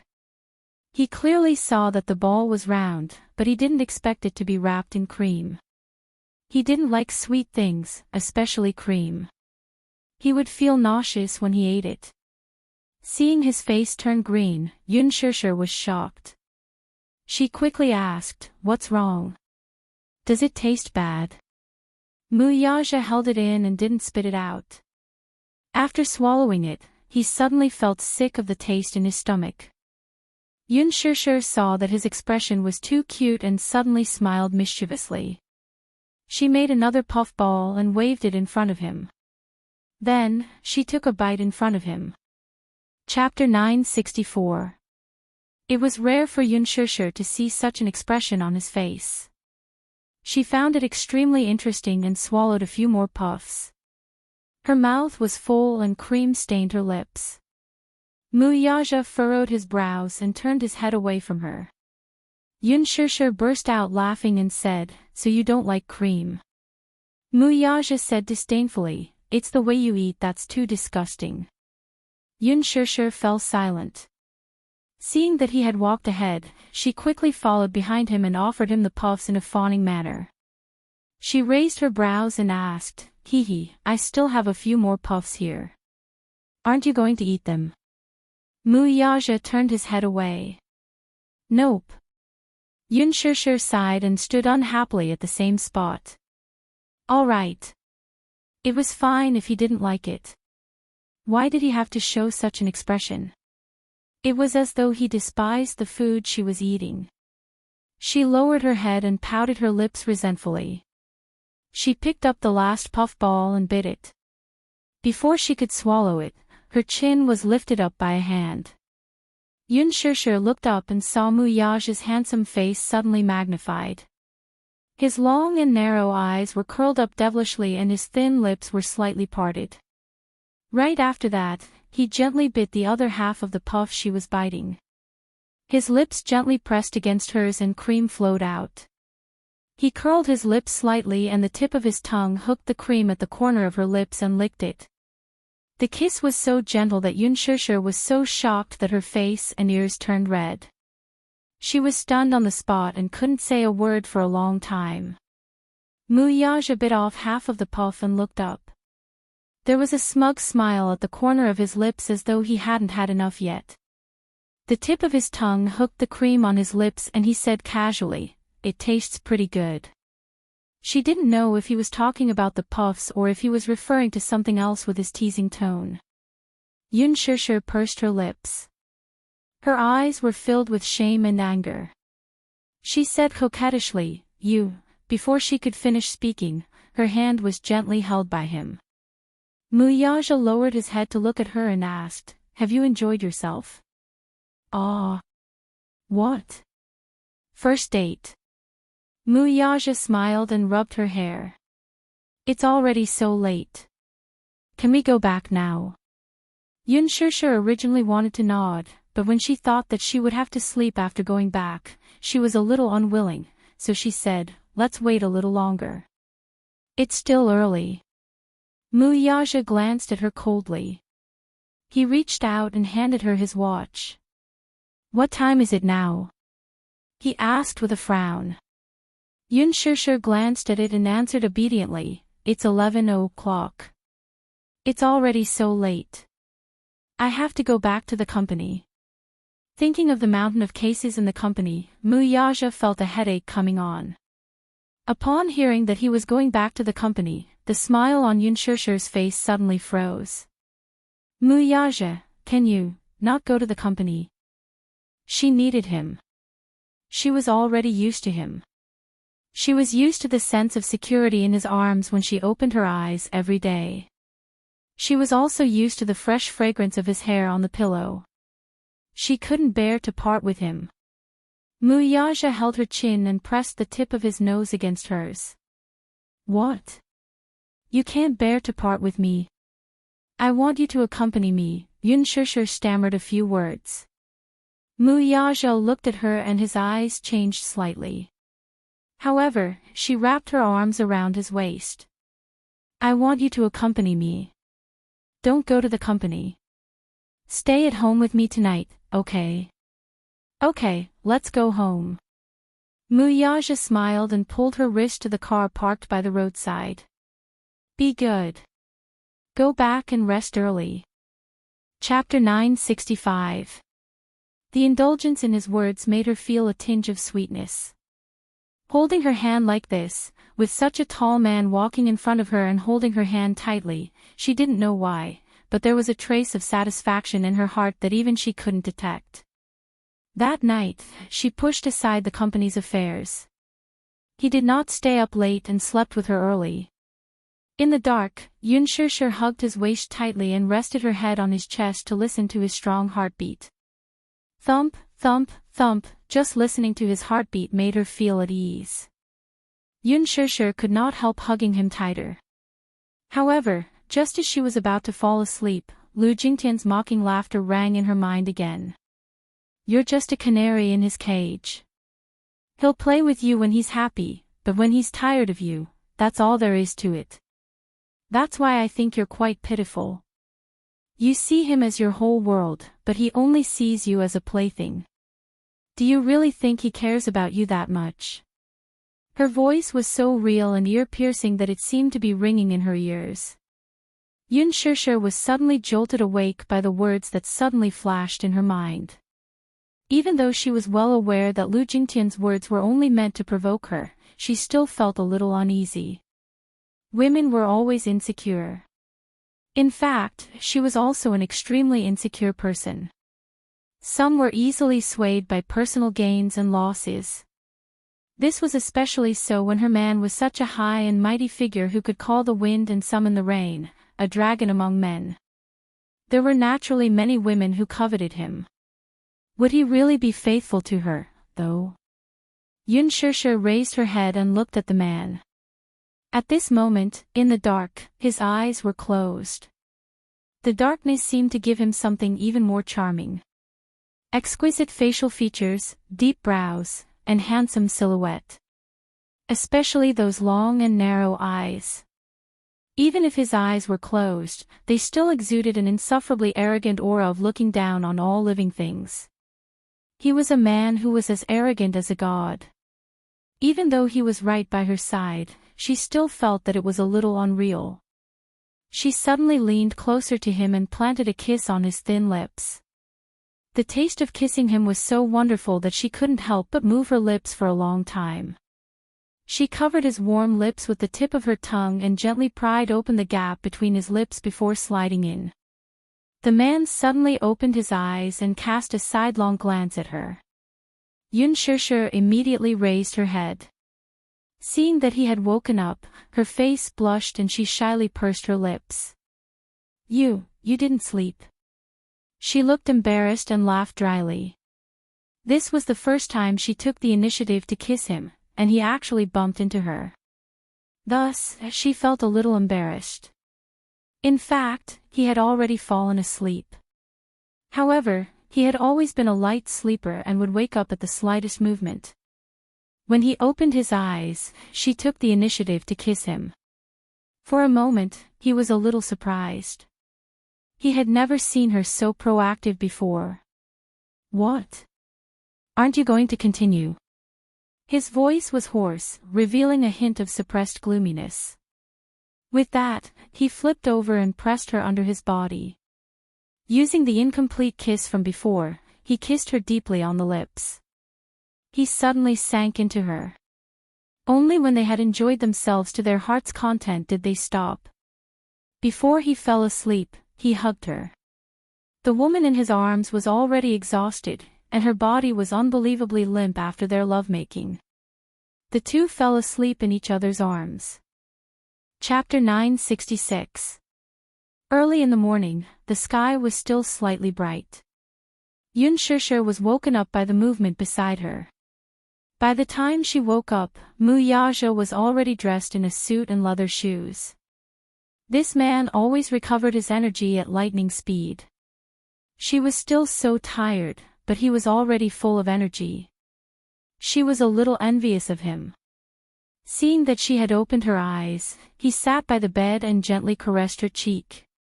"Why are you awake? Sleep a little more." Yun Shishir raised her hand and covered the back of his hand. "Are you going to the office?"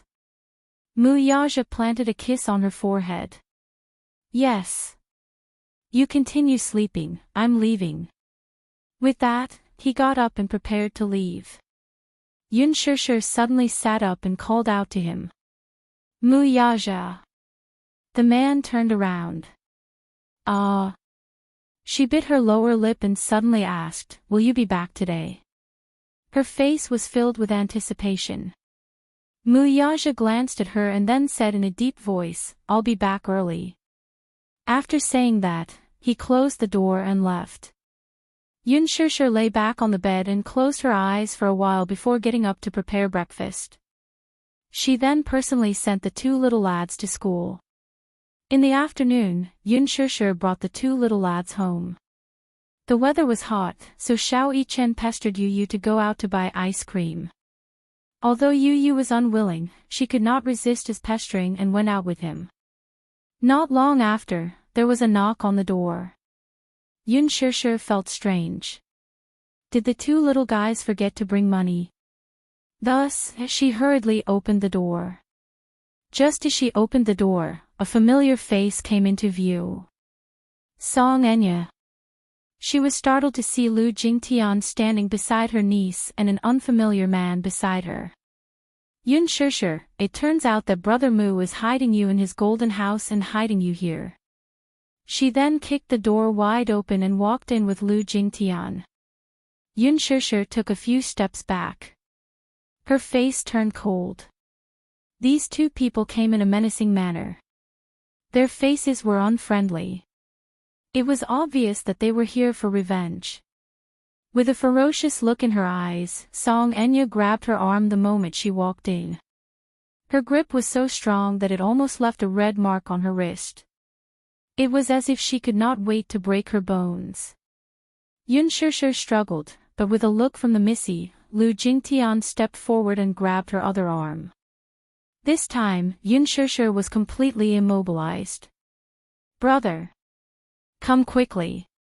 It's this B*TCH. It's her. She hit me last time, and she hit Jingtian yesterday. She shamelessly seduced Brother Mu and bullied me. It's her. Come in and take a good look at this bitch's face. Song Enya called toward the door. Following that, Song Yunshi strode in. The tall figure stood in front of her and looked down at her with a frosty expression. Mu Yaja rushed home and gave Song Enya a slap. Yun Shishir looked at the man in front of her. The man in front of her was tall and lean, but his aristocratic aura was there. One look and she could tell that he was rich and respectable. He exuded a neat and experienced aura. With just one look, she could tell that this man was from the military. He had a steel-like military aura. Song Yunshi was still young, but he was already a captain in the capital's military. He looked at Yun Shishir and sized her up. His eyes were as sharp as an eagle's beak. Are you the one who bullied my sister? His tone was arrogant and cold. Bully. Chapter 967. What are you doing? What do you think? Song Enya was the first to give her a tight slap. This slap was not careless at all. It directly slapped Yun Shishir's face to the side, and a red handprint quickly appeared on her cheek. Yun Shishir staggered a few steps backward. Her hair was disheveled from the slap, and she looked extremely disheveled. She covered her face, feeling a burning pain on it. She thought to herself, this Song Enya is probably relying on the fact that she has the advantage in numbers to be so overbearing. It's as if she can't wait to slap my face. Her ears, which had just recovered, immediately buzzed. What are you all doing? Yun Shishir raised her head and shouted. Her eyes immediately emitted a cold glint as she glared fiercely at Song Enya. Lu Jingtian was immediately intimidated by her murderous glare. She did not know if she was pretending or not, but she pursed her lips and stomped her feet as she said to Song Yunshi, Brother Yunshi, look. This woman's eyes look as if she can't wait to skin us alive. She's so fierce. Song Yunshi glared at her and then said coldly, Enya, Jingtian, don't be afraid. If this woman dares to do anything to you, I'm still here. Humph. This B*TCH, I'm afraid of dirtying my hands by slapping her. Lu Jingtian snorted. Even though she said that, she gathered all her strength and slapped her in the next second. Yun Shishir sneered and said angrily, you guys are really capable. 3 people bullying 1 person. What is this? Are you bullying me with numbers? Song Enya was like a spoiled little princess at this moment, looking down at her condescendingly as if she were looking at a lowly commoner. What a fierce mouth. Yun Shishir, let me tell you, no one has ever hit me in my life. You, on the other hand, are the first to hit me. Who do you think you are? How dare you try to bully me? Ha! You're just a commoner. Do you think you can do whatever you want just because Brother Mu dotes on you? Do you know who I am? How dare you hit me? Do you believe that I can chop off your cheap hand and no one will say anything? Yun Shishir was so infuriated that she burst into laughter when she heard that. Song Anya was too arrogant. How dare she threaten to chop off her hand? Is there no law? Are you trying to use your power to oppress others in broad daylight? Law? Song Anya laughed as if she had just heard the funniest joke in the world. She then said coldly, Yun Shishir, my words are the law now. If you obediently kowtow and apologize to me now, I can consider whether to let you go and not pursue this matter. Apologize. Kowtow. Yun Shishir couldn't take it anymore. Her lips curled into a mocking smile.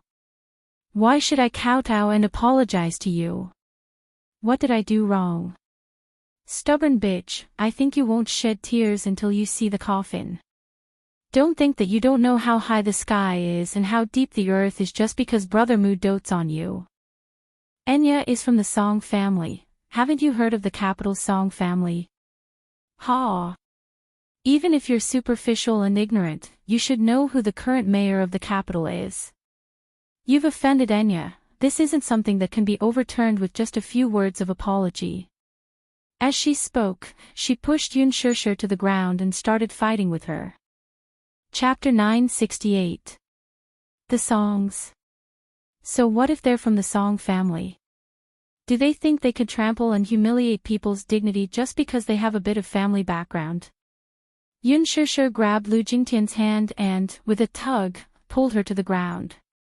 She then flipped her body over and pinned her on top of her, returning the slap she had given her earlier.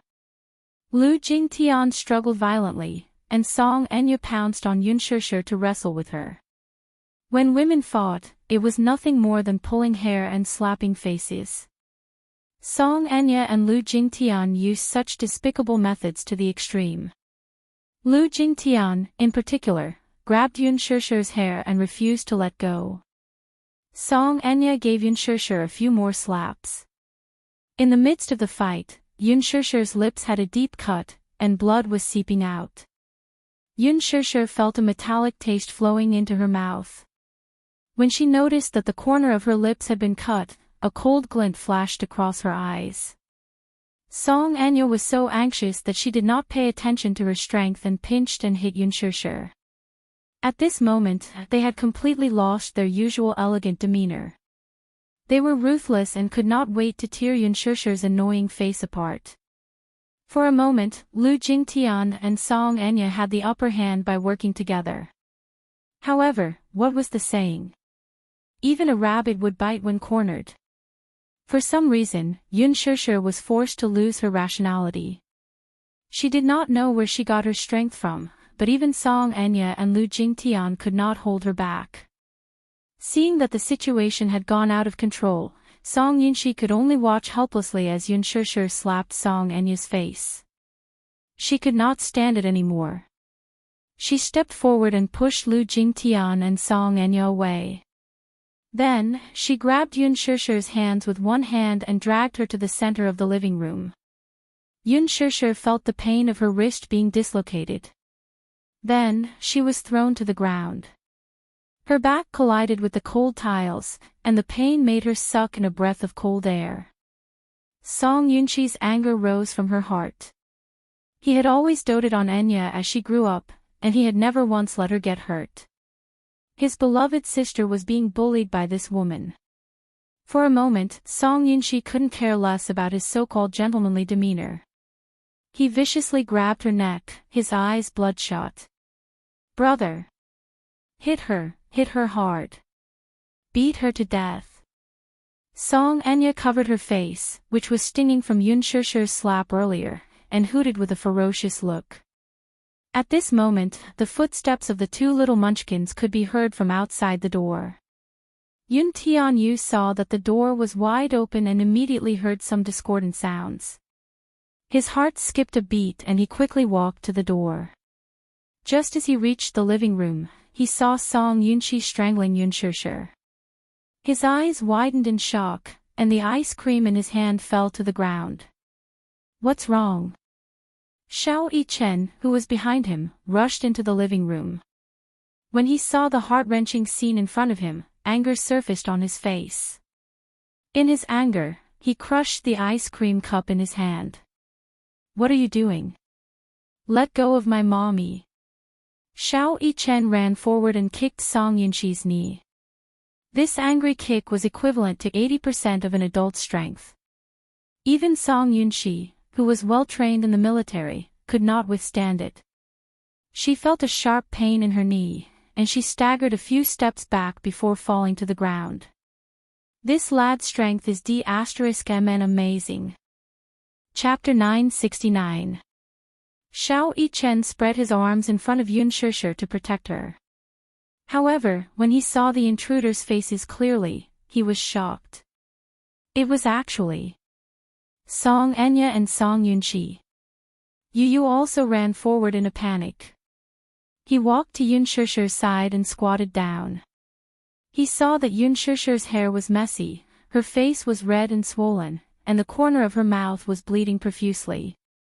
He was so shocked that his heart almost stopped at that moment. His heart ached so much that he almost suffocated. Tears gushed out in an instant as he called hoarsely, "Mommy." Xiao Yichen turned his head and saw Yun Shishir in a sorry state. His heart ached terribly. He looked at her body and saw that it was covered with grayish-black footprints. It was a tragic sight. Only God knew what had happened not long after they left. Song Enya was slightly surprised to see Xiao Yichen. When she saw Yun Tianyu behind him, who looked exactly like him, she was momentarily stunned. How? This child looked exactly like Xiao Yichen. Twins. Her first reaction was that Xiao Yichen and Yun Tianyu were twins. When she heard how close Yu and Yun Shishir were, could it be that this child was secretly hidden by Yun Shishir? Her thoughts quickly reorganized. She quickly came up with a conspiracy theory. Could it be that Yun Shishir had given birth to twins as a surrogate for the Mu family back then and hid one of the children for her own selfish desires? She then used the child to rise in status because of her son. Was she trying to use the child to climb up the social ladder? No wonder. No wonder Brother Mu doted on this woman so much. Wasn't that all because of the child? Yun Shishir was really a shrewd woman. She actually used the child to climb up the social ladder. Since ancient times, the status of a woman in a wealthy family rose because of her son. The same goes for the Mu family. Once she figured it out, the disdain and anger on Song Enya's face deepened. She pointed at Yun Shishir and cursed, "B*TCH, you're really shrewd. She's actually hiding the Mu family's heir, trying to use her son to rise in status and marry into a rich family. To think that you have such wild ambitions. Brother Mu must have been fooled by you." "Shut up." Xiao Yichen and Yu said in unison. Song Yunxi stood up. When she looked up, she saw Xiao Yichen and Yu standing in front of Yun Shishir. She was also stunned. He had seen Xiao Yichen before, but who was the other child? "Brother. Brother, did you see that?" Song Enya tugged at her brother's arm and pointed at Yun Shishir. "This woman is a surrogate for Brother Mu, but she's hiding one of the children. She's delusional to think that she can become a phoenix just because of her child. Yun Shishir is really a scheming woman." Yu calmed himself down and helped Yun Shishir to sit on the sofa. When he turned his head, his face was frosty. His clear eyes, in particular, were emitting a blood-red murderous aura. His gloomy and powerful aura quickly spread to every corner of the living room. Lu Jingtian, who was standing at the side, felt an inexplicable chill and her shoulders shivered. Yu clenched his fists and stared at them with his beautiful eyes. "Who are you?" Song Enya snorted. "Children shouldn't interfere in adult matters.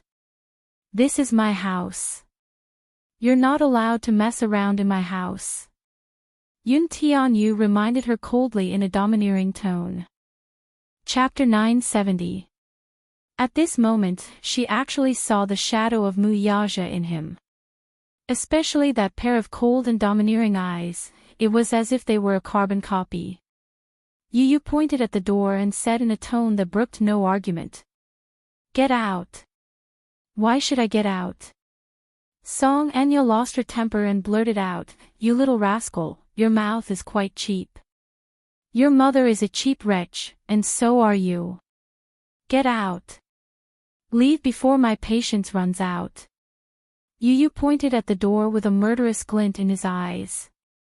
"Don't appear in front of my mommy again. Seeing your shrewish faces makes me lose my appetite." He had never scolded anyone because his mommy had taught him that boys must be gentlemanly and elegant toward girls.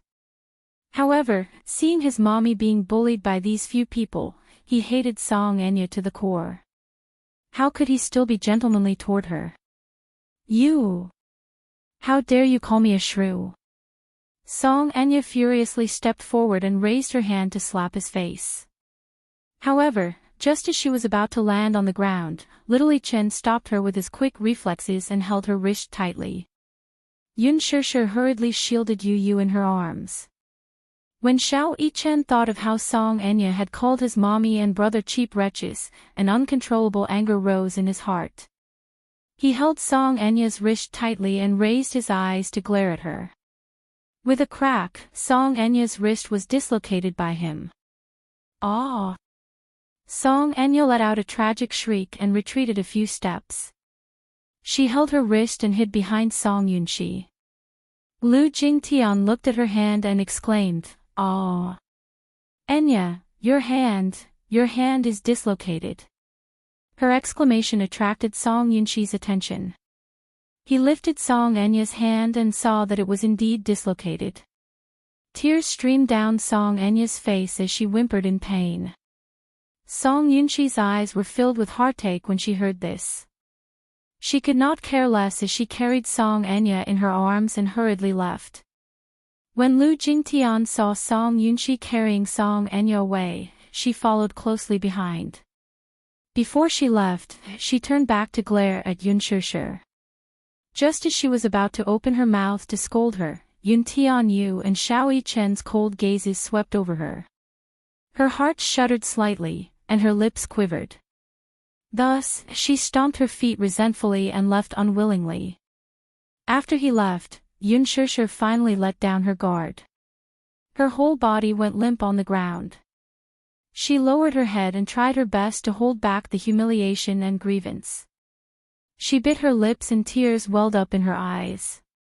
Why did they have to humiliate her like this? Why? Could it be that with power and influence, one could disregard human dignity? Could it be that with power and influence, one could easily trample on other people's dignity? Yun Tianyu supported her by the shoulders. Seeing her in such a sorry state, his heart ached terribly. It was as if a small knife had sliced open a bloody wound on his chest. Even though he was not hurt physically, his heart still ached terribly. "Mommy, does it hurt?" Xiao Yichen hugged her shoulders as well. His heart ached so much that his eyes were wet. He pursed his lips tightly and hugged Yun Shishir's shoulders tighter. Yu Yu hurriedly rummaged through the drawers and drawers to find the first aid kit. He then took out some cotton and carefully wiped her wound. Yun Shishir bit her lip and wanted to do it herself. Yun Tianyu dodged her outstretched hand, though. "Mommy, don't move. Be good and sit there."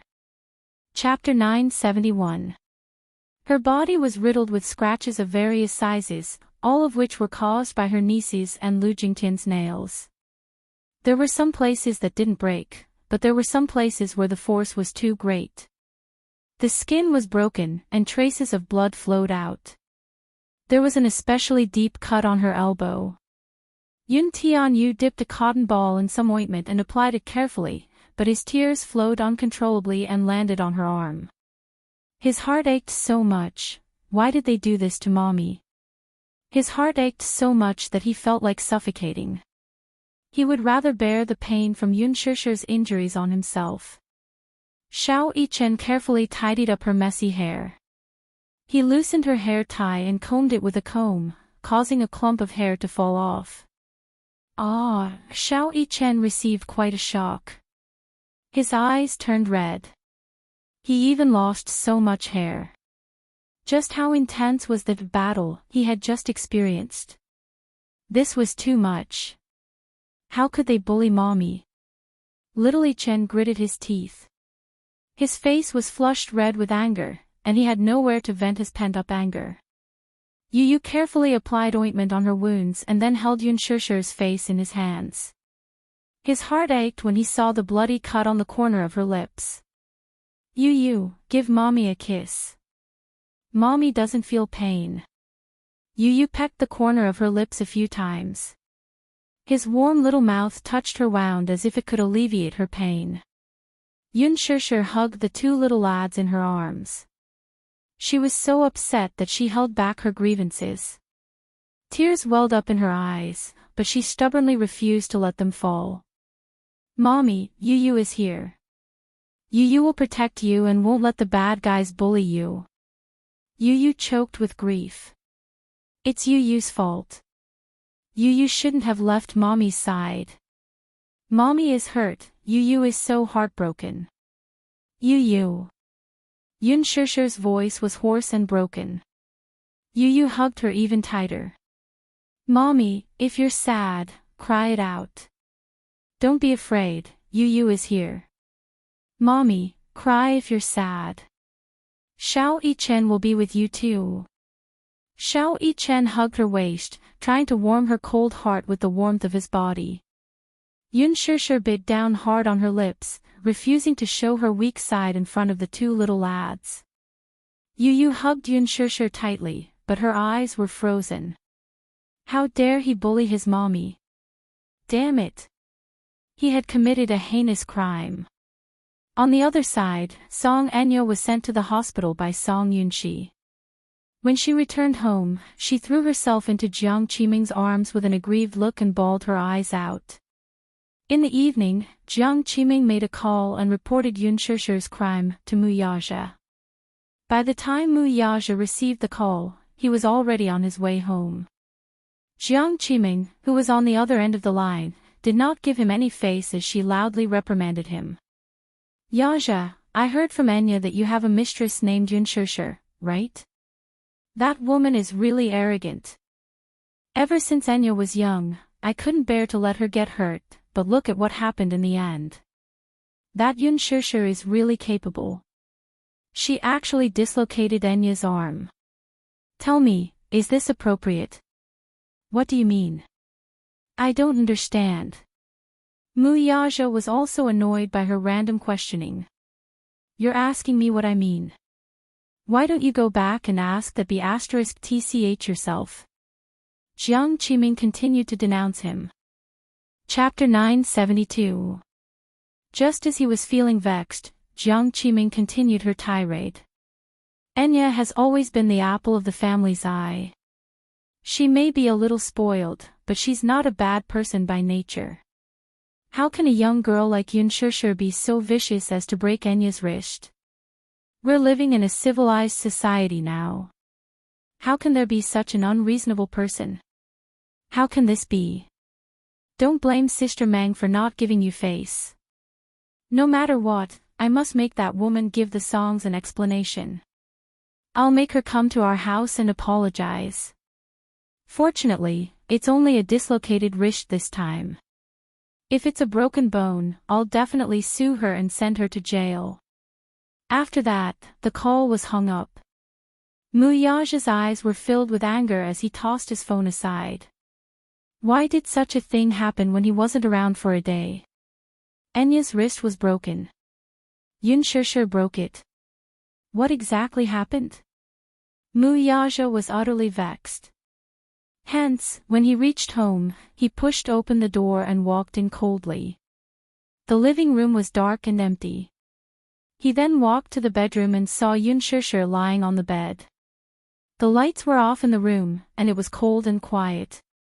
Her body was curled up on the bed. He did not know if she was asleep or just lying there. However, Despite such a big thing happening, she acted as if nothing had happened. He should at least ask about the whole thing.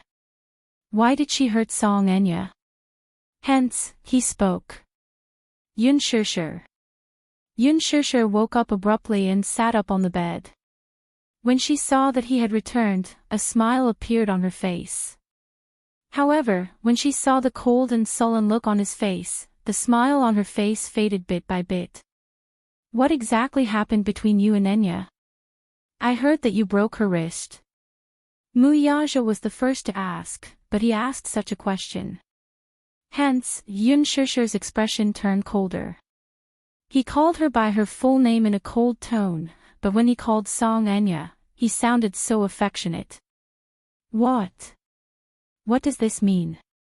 What did that mean? Could it be that Song Enya had complained to him? Is he here to denounce me? She thought that no matter what happened, he would trust her unconditionally like she did. No matter what others said to him, he would calmly ask her what had happened. In the end, he was so angry the moment he came back, as if she was the heinous sinner. Was it her fault? Song Enya was the one who barged into her house and beat her up, so why was she the one being questioned? Was he not going to ask the Songs about what his niece had done to her? Yun Shishir pursed her lips tightly and remained silent, stubbornly keeping her mouth shut. Her cold demeanor made it seem like she was angry with him. When Muyaja saw her indifferent expression, he became even angrier. What? Being stubborn even after doing something wrong? Let me ask you, why did you break her arm? What the hell happened? You're really protective of her. Yun Shishir forced a smile and sighed. Even though her eyes were smiling, her heart was filled with an indescribable bitterness. Did your heart ache when you heard that she was hurt? That's why you came back so aggressively to denounce me, isn't it? She asked in a cryptic voice. All of a sudden, she was a little envious of Song Enya.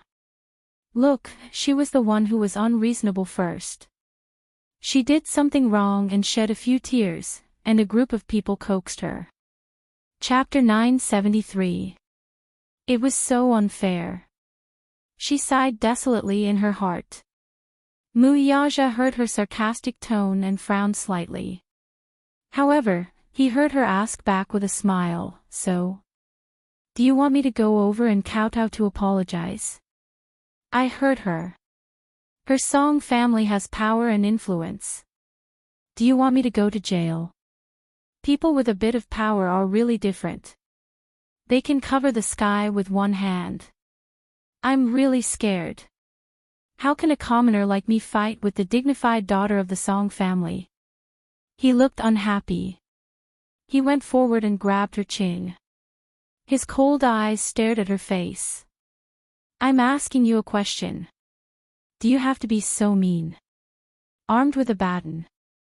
Yun Shishir had tears in her eyes, but she laughed. She held back her tears and pretended to be calm as she asked, then what do you want me to do? I did break her hand, I did hit her, and I even slapped her. I even called her a B***tch and shameless. Muyaja was so angry that he was at a loss for words. He couldn't help but use more strength in his hands. I'm just asking you what happened. Do you have to use such a tone? Yun Shishir only felt that her chin was about to be dislocated by him. She felt even more wronged for a moment. Before she finished speaking, her tears fell and rolled down. They dripped on the back of his hand. It was frighteningly hot. A woman's mind was so delicate and sensitive. After such a thing happened, she was looking forward to him returning home to give her a warm hug and listen to her grievances. He didn't ask for justice for her. However, when he came back, he was so aggressive and said that he wanted to listen to her explanation. Haha. What was there to explain? Why did she have so many things to explain?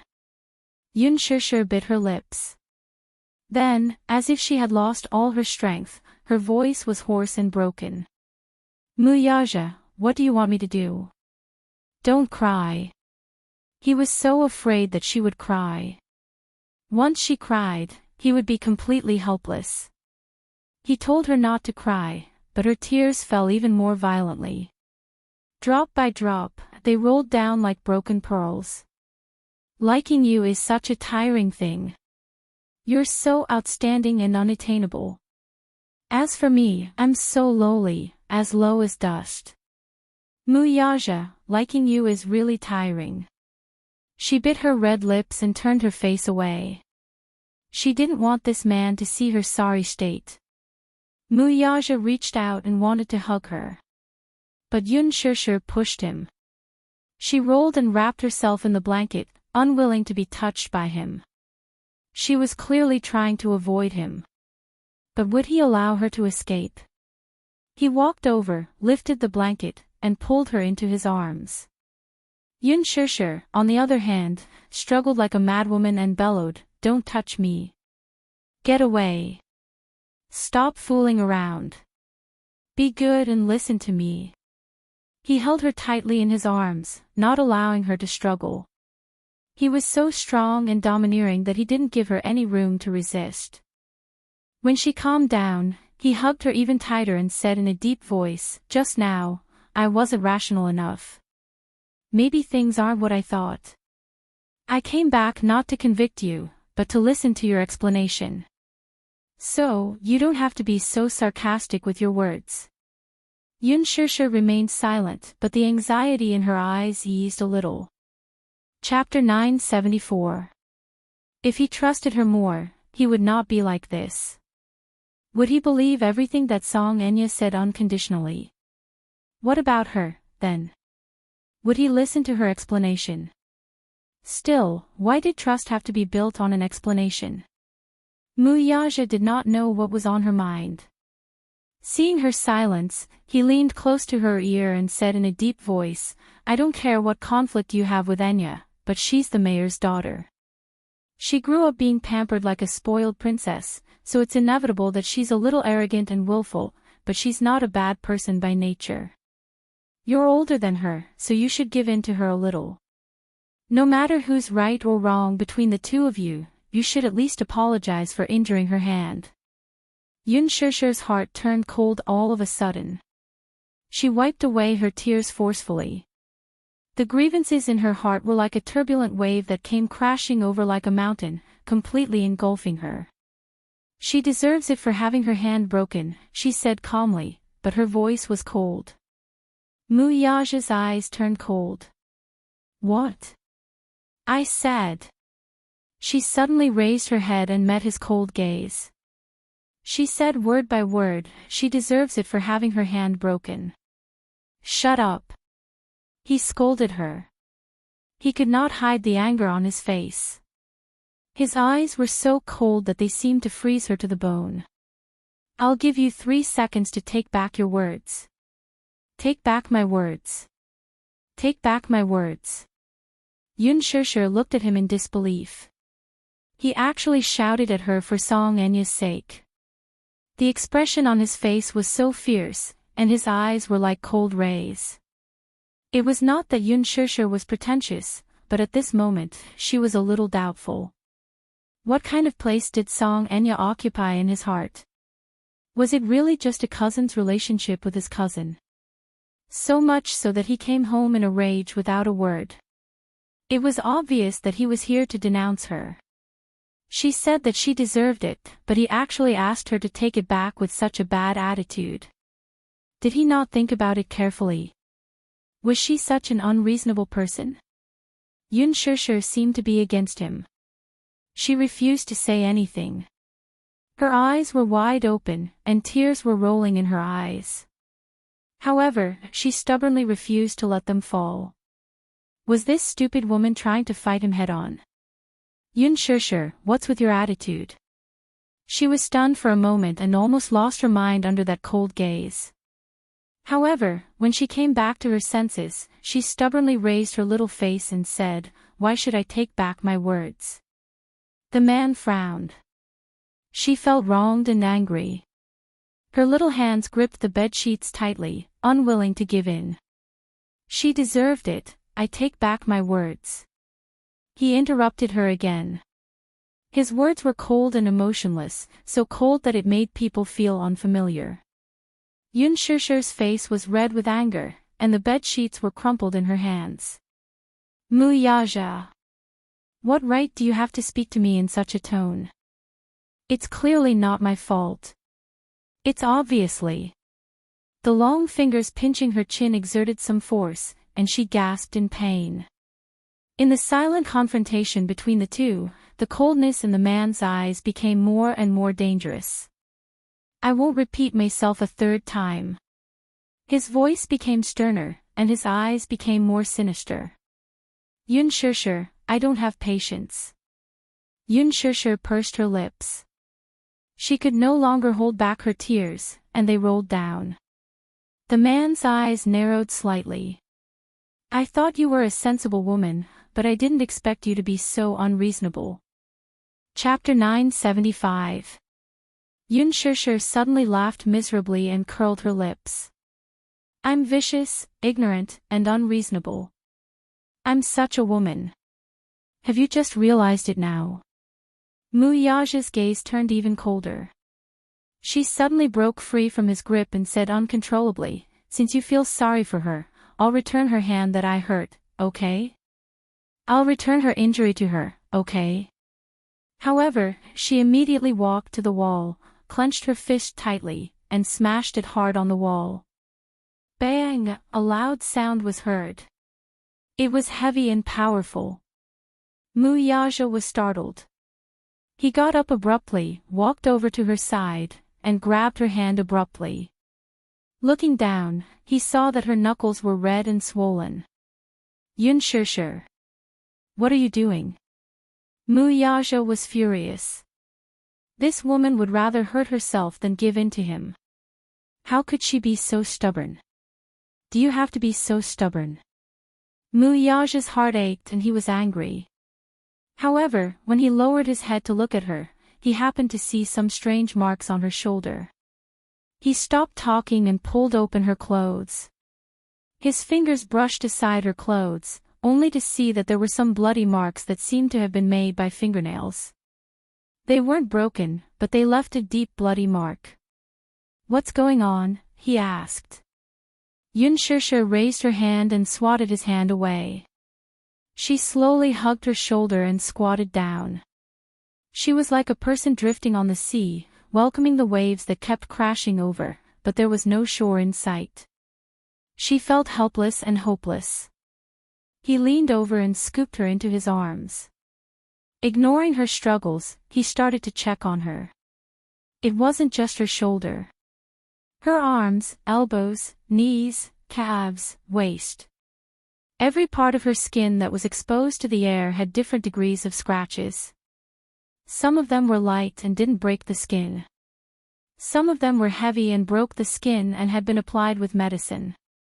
However, he could vaguely imagine how pathetic she was before. Who did this? He asked angrily in a deep voice. Why were there so many injuries on her body? This clearly looked like it was caught by someone. When he thought of catching, he thought of women fighting. When men fought, it was mostly a confrontation of strength, but when women fought, it seemed a little crazy. If they didn't pull her hair, they would slap her face. If that wasn't enough, they would scratch her. She had seen how ruthless a woman could be when she threw a tantrum. The injuries on his body were obviously caused by a woman. Yunshusher lowered her head and ignored him. She snorted a few times but did not make a sound. The man checked her from head to toe again. When she didn't speak, he lifted her chin and searched her face with his eyes. He quickly caught a glimpse of the unusual redness on her cheeks.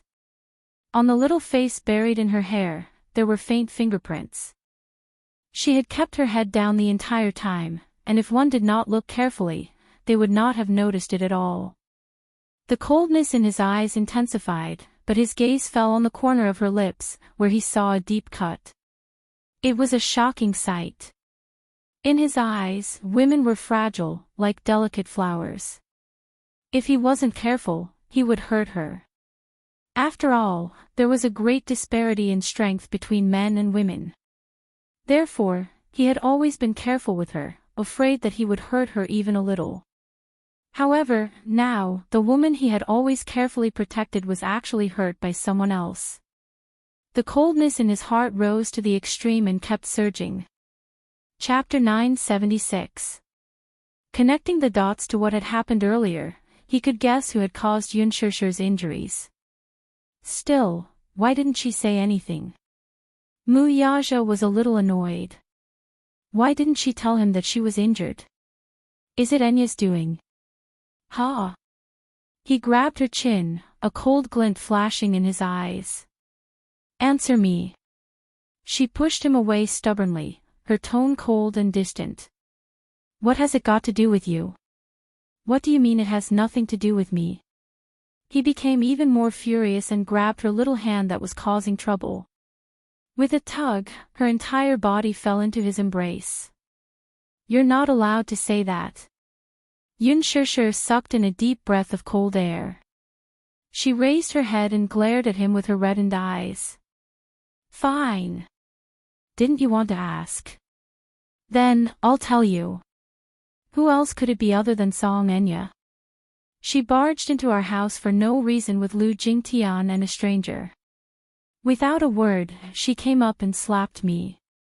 She even said something like, "Is the Song family someone I can afford to offend?" Even if she chopped off one of my hands, no one can do anything to her.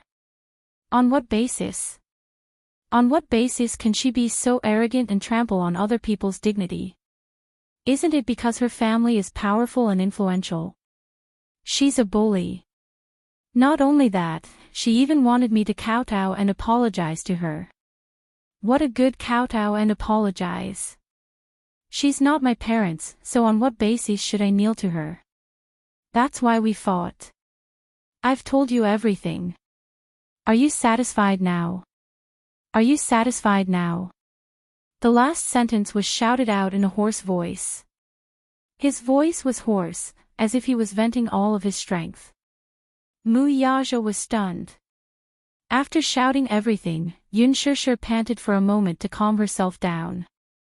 Pursing her lips, she said in a hoarse and trembling voice, "What can I do? Do I really have to kowtow to her? How lowly must I be to allow her to trample on my dignity?" The feeling of having one's dignity trampled on was worse than death. As she spoke, she curled herself into a ball and buried her face in his chest. She didn't want this man to see her at her most embarrassing moment. How nice would it be if he could find a quiet place to heal his wounds? The man hugged her. Through the thin material of her clothes, he could feel her hot breath, as well as the hot and wet traces. Don't cry. It was my fault just now. He bowed his head to her and admitted his fault. There was indeed a problem with his attitude just now. Thus, he swallowed his pride and whispered an apology into her ear. Sorry. These 3 words were even more important than 1,000 pieces of gold. He was such a proud person. He was the heir of the Mu family and the future head of the family. He had always been the pride of the heavens. He had never lowered his head to anyone, nor had he ever apologized to anyone. However, this was the only time he had personally said these 3 words. It was also the only time that she had put down all her pride in front of someone. I didn't know the truth and got angry at you. It's my fault. Don't cry, or else, my heart will ache. As she cried, his heart ached as well. He had never been patient with women. Especially when it came to women's tears. However, as long as it was her tears, he couldn't do anything about it. Whenever she cried, his heart would soften and he would be utterly defeated. Yunshusher's gaze shifted slightly. She felt that the 3 words, sorry, coming from this man's mouth was so unreal. Chapter 977. The anger and grievance that filled his heart instantly dissipated by more than half in the face of these 3 words that were filled with guilt and tenderness. Yunshusher was a little angry with herself. Why was she so disappointing? She had originally planned to never forgive this man in this lifetime. However, when she heard those words, the hardest part of her heart instantly softened. Muyaja carried her to sit on the bed. He held her in his arms and was about to lift her clothes. She quickly stopped him. "What are you doing? Be good, don't move. Let me see. Don't look." She rejected him righteously. However, would he really listen to her even if she rejected him? He did not allow her to say anything and lifted her skirt high up. However, the scene that entered his eyes made his eyes hurt. It turned out that the scratches were considered small.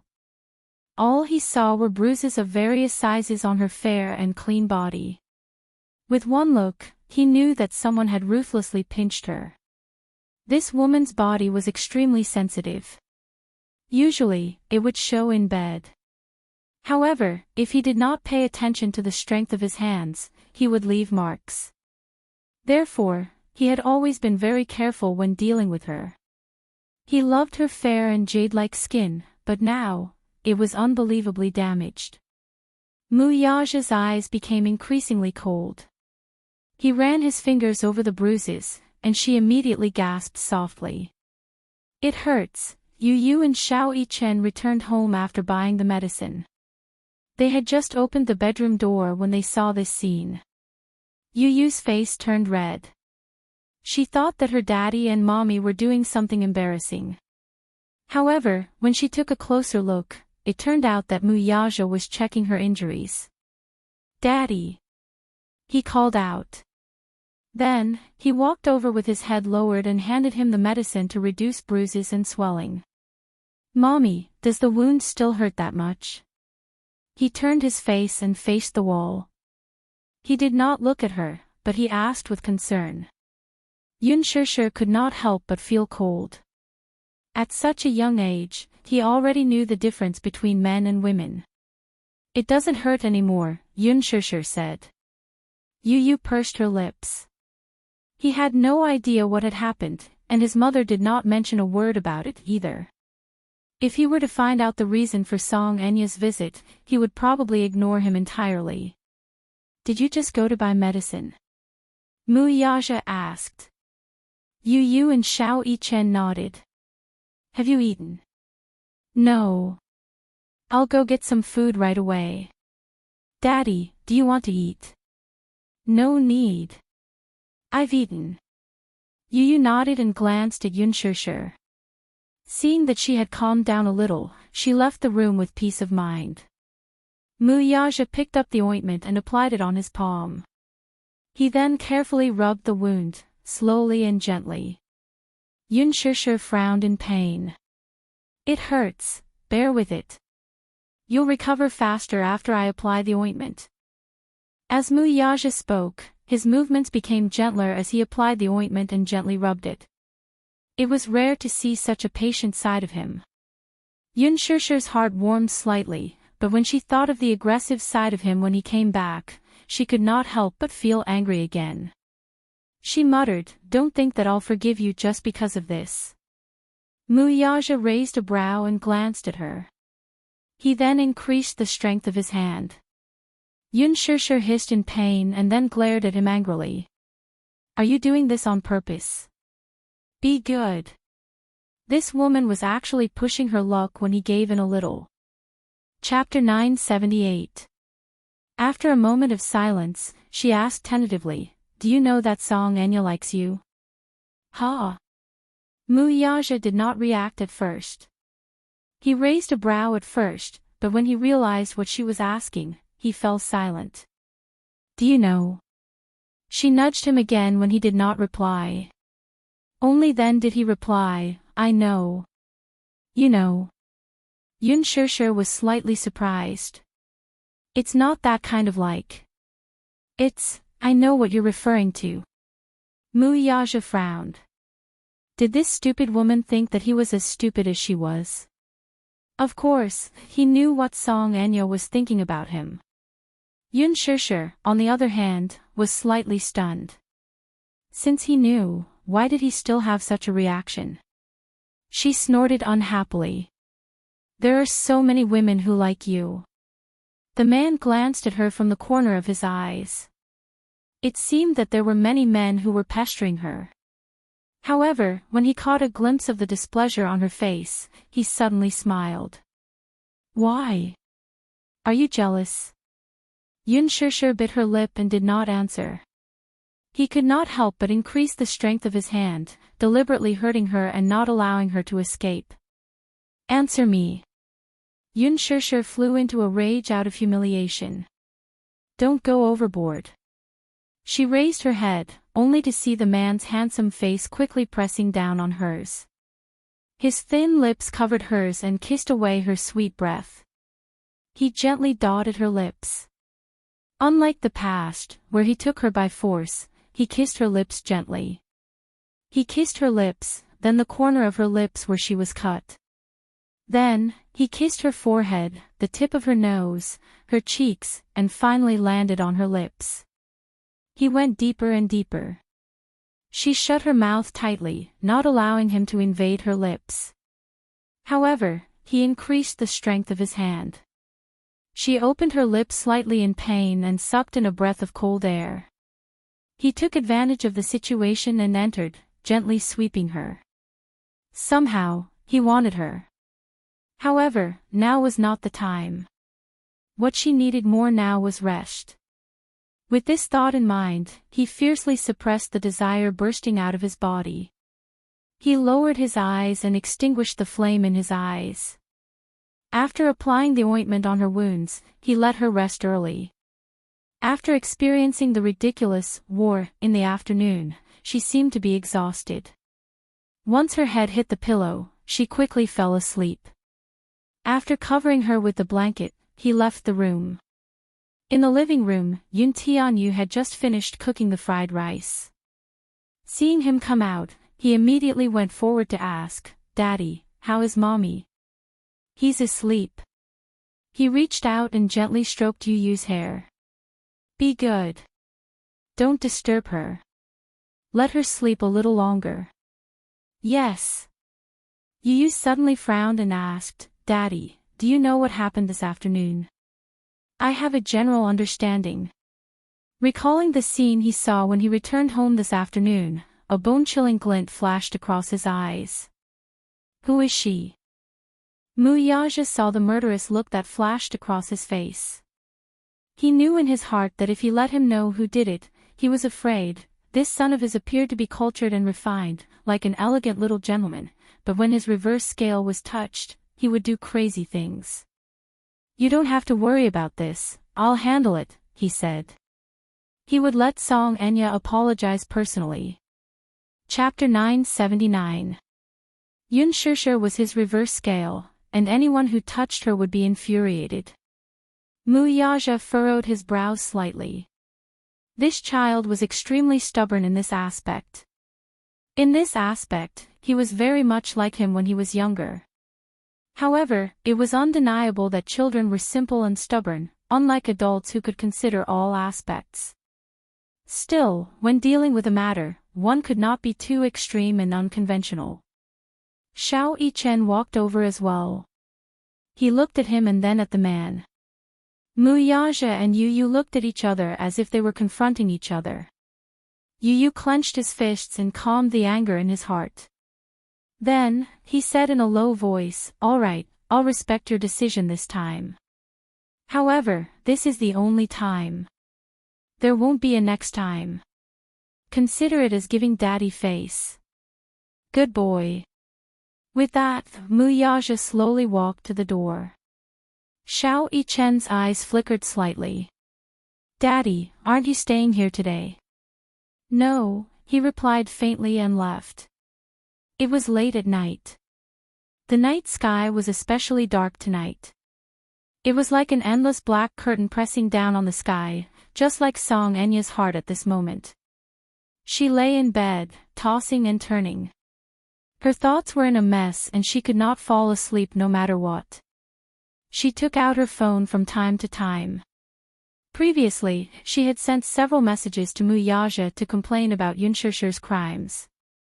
However, after waiting for a long time, she still did not receive a response from Muyaja.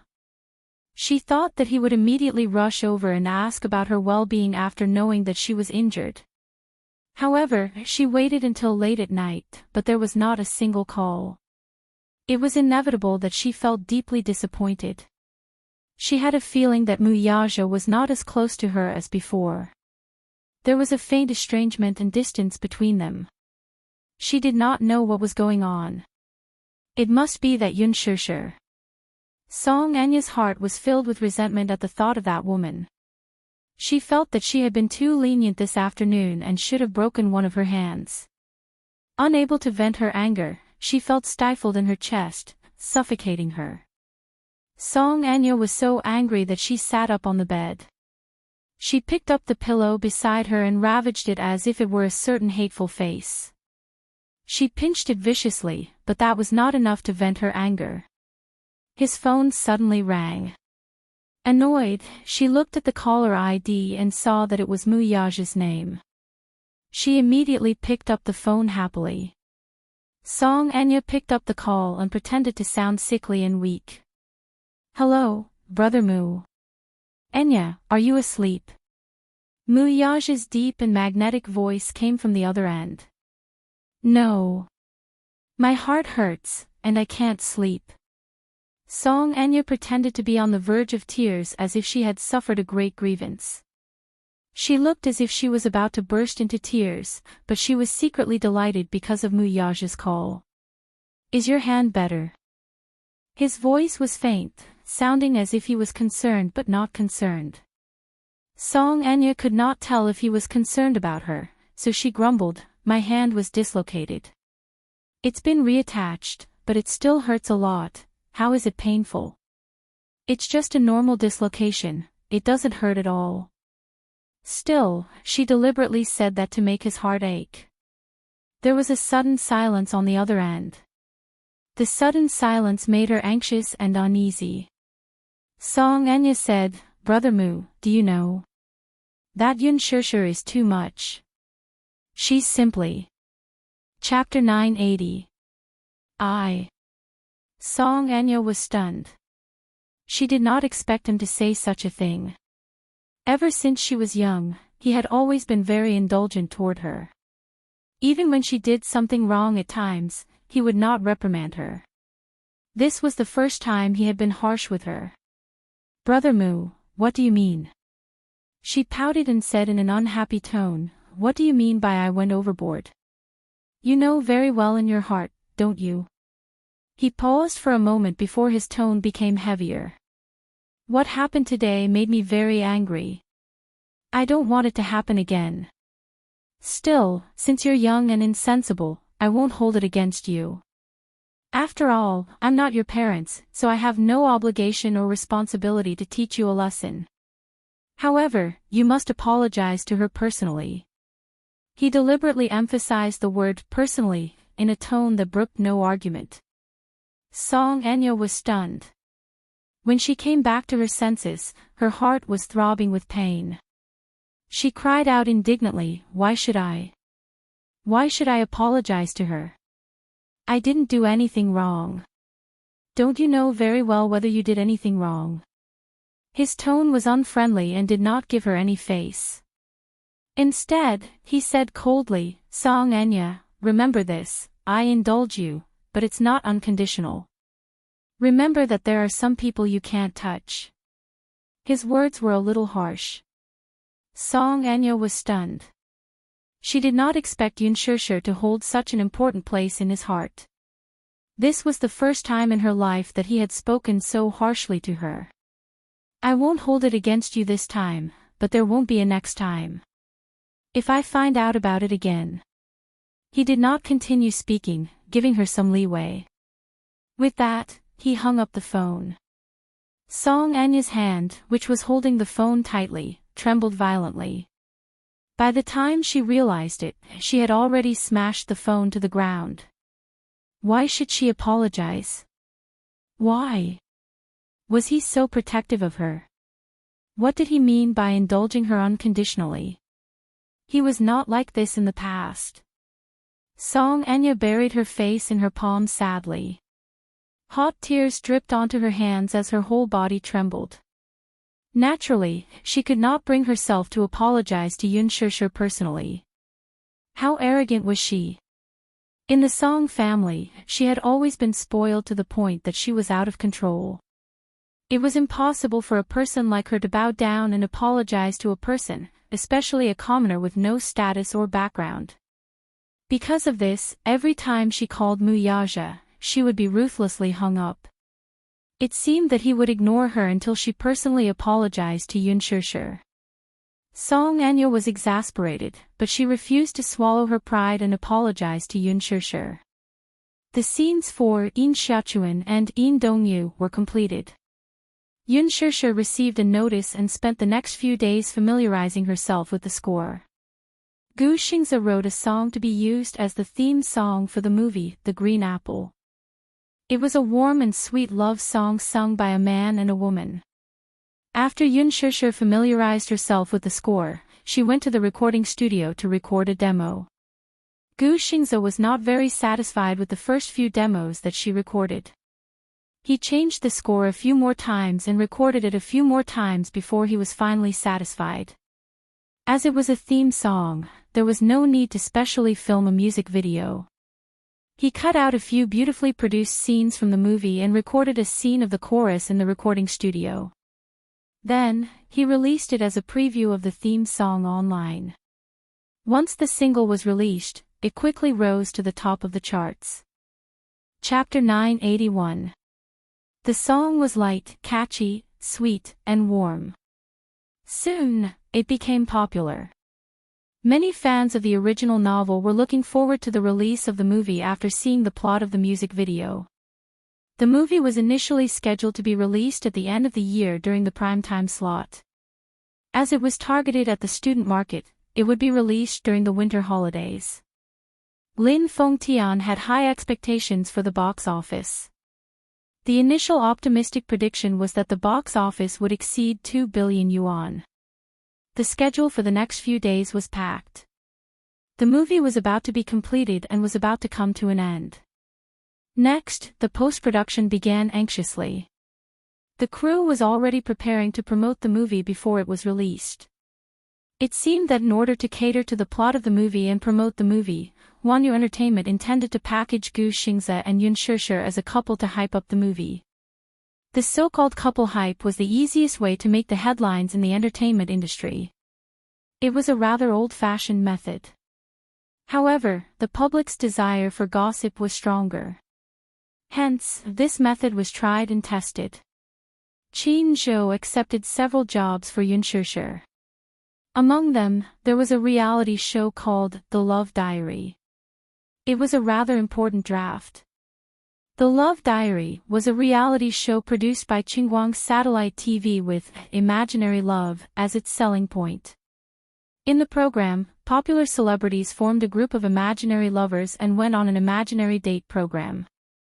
After a few episodes, it quickly became a popular first-tier reality TV show. Gu Xingze and Yun Shusher would be the second, imaginary lovers. Because it was Gu Xingze, they were given the spotlight as a pair of lovers. Of course, the so-called reality show actually had a script. After all, they had to create some gimmicks and suspense.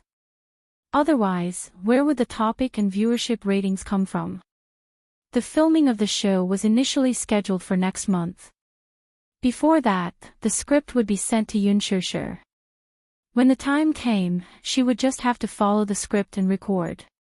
When Yun Shusher heard that Qin Zhou had accepted this show for her, she was a little speechless. Qin Zhou glanced at her. Why? You don't want to. Shusher, you have to be more careful.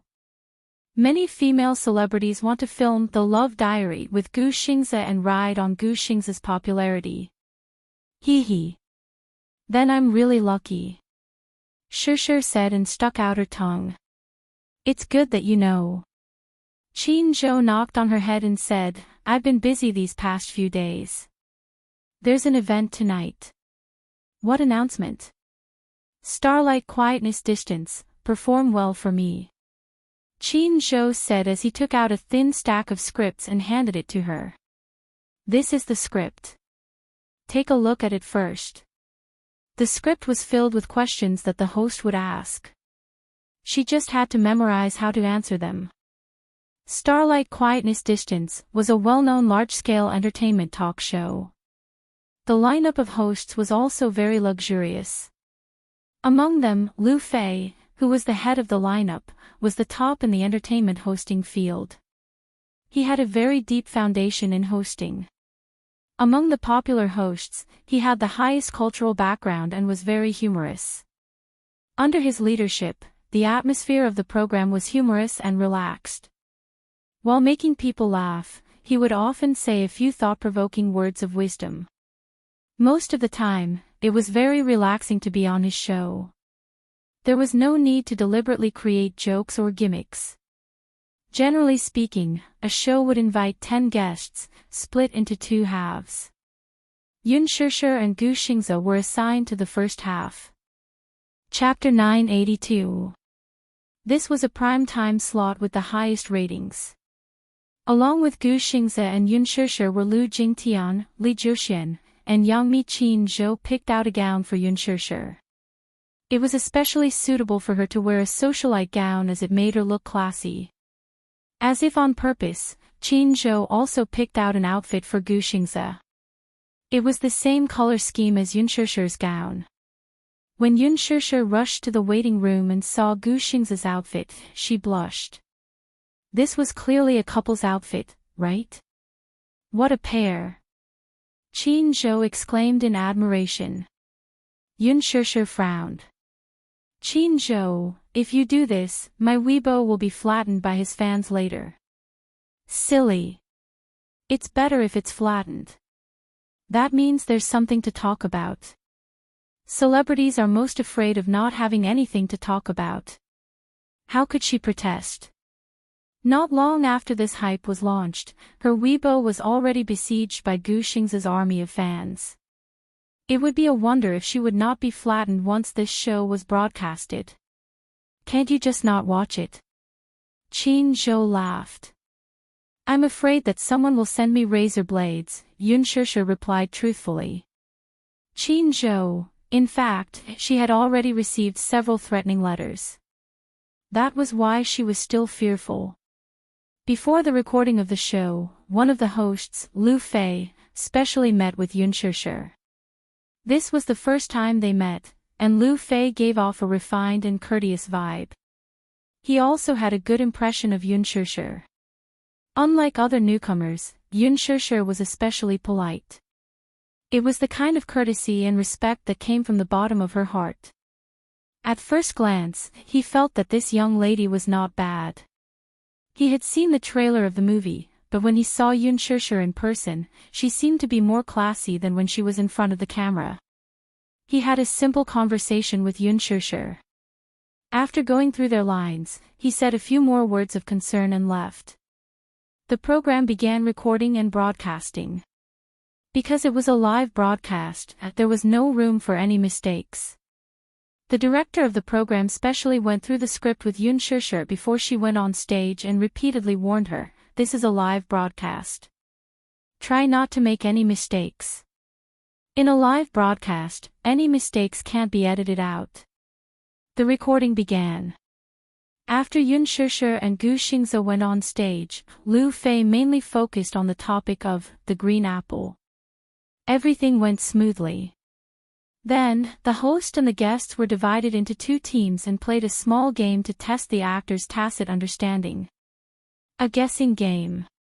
One person received the taike and was responsible for performing the words displayed on the question in the form of gestures, while the other person was responsible for guessing the answer.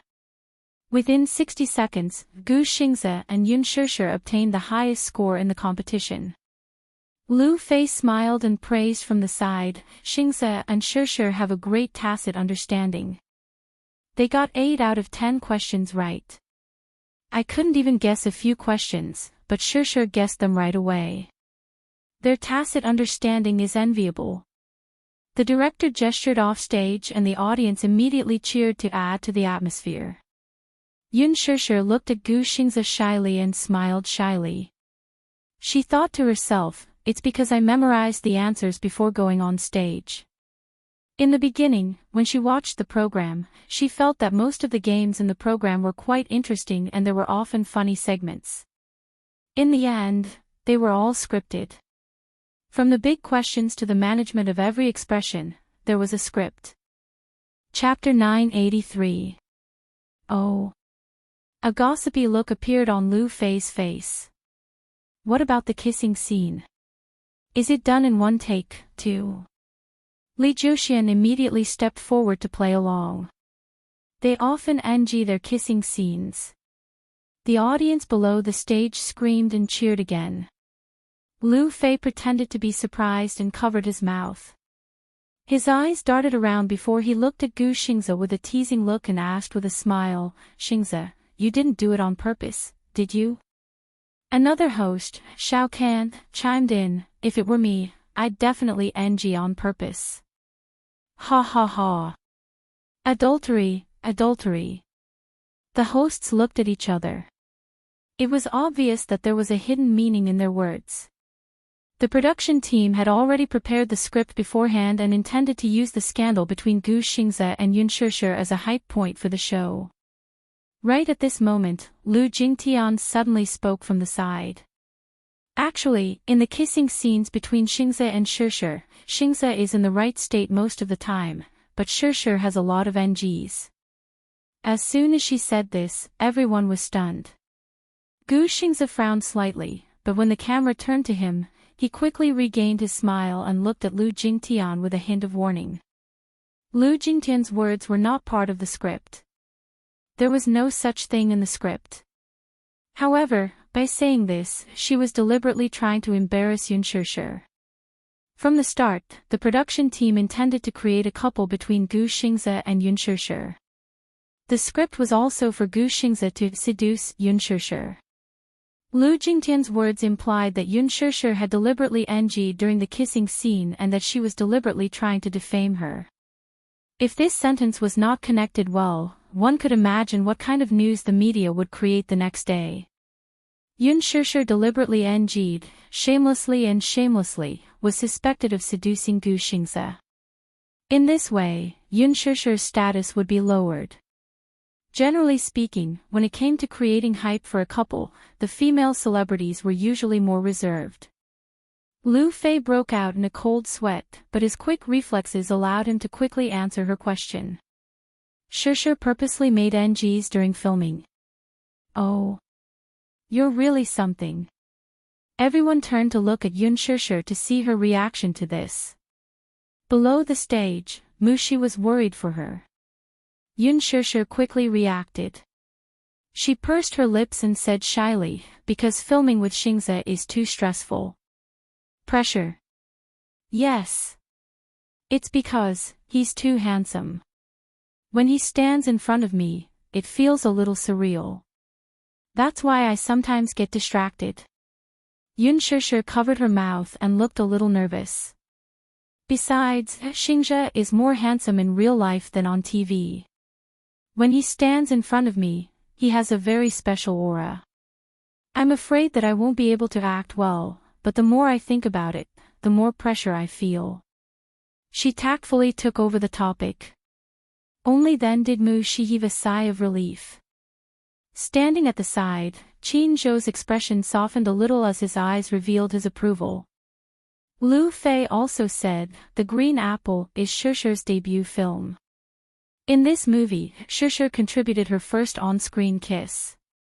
I heard from director Lin that Shishir is a very talented actress. This movie may just be a starting point. I'm also looking forward to Shishir contributing more outstanding works to us in the future. Applause came from below the stage. Chapter 984. Lu Jingtian continued, "I remember there's a scene that the director wasn't satisfied with despite repeated takes." Lu Fei then sternly said, "The director is very strict about the film industry. He's especially strict when it comes to filming. I heard that he has a bad temper when he's working." Xiao Kan added, "The director has always had high standards for movies and strives for perfection. I think this attitude is very rare." the topic returned to the main topic. However, it was unknown whether it was intentional or not, but Lu Fei seemed to have neglected Lu Jingtian and downplayed her existence. He skipped the few topics in the script that revolved around Lu Jingtian. Lu Jingtian was especially indignant. She tried several times to bring the topic to her, but she failed. She was just like a clown trying her best to make her presence known. Lu Jingtian's manager was furious after the show ended, but given her status, he dared not voice out his anger. Lu Jingtian was also very annoyed. She had blurted out those words without much thought. While she hated herself for being unable to keep her cool, she also hated Yun Shishir for being so tactful and responding to her sharp provocation. Qin Zhou walked up to Yun Shishir and praised, "Shishir, you did well today. Isn't that all thanks to Mr. Qin's guidance?" Yun Shishir complimented with a smile. "Lass, you have a glib tongue." Despite his words, his ears were very pleased. After the show was broadcast, it naturally caused a sensation. However, the topic did not revolve around the accident in the show. Instead, the audience's discussion revolved around Lu Jingtian and Yun Shishir. On Weibo, the topic Lu Jingtian ostracizing Yun Shishir jumped to the top of the search list. The production team was also very dissatisfied with Lu Jingtian's behavior of not following the script. During the replay, they deliberately exposed her ugly side. Many fans were talking about how, on the show, Lu Jingtian would intentionally or unintentionally ostracize Yun Shishir and lead unfavorable topics to Yun Shishir. She seemed to be very scheming. This was different from the innocent image that Lu Jingtian portrayed in front of the camera. Lu Jingtian's sharp tongue was instantly exposed on this show. Yun Shishir's fans even went to Lu Jingtian's Weibo to criticize her for being scheming, and deliberately ostracizing the newcomer by making things difficult for Yun Shishir. Lu Jingtian's fans on Weibo dropped by tens of thousands overnight. She didn't have many fans to begin with, and they were all zombie fans. However, all of them were genuine fans.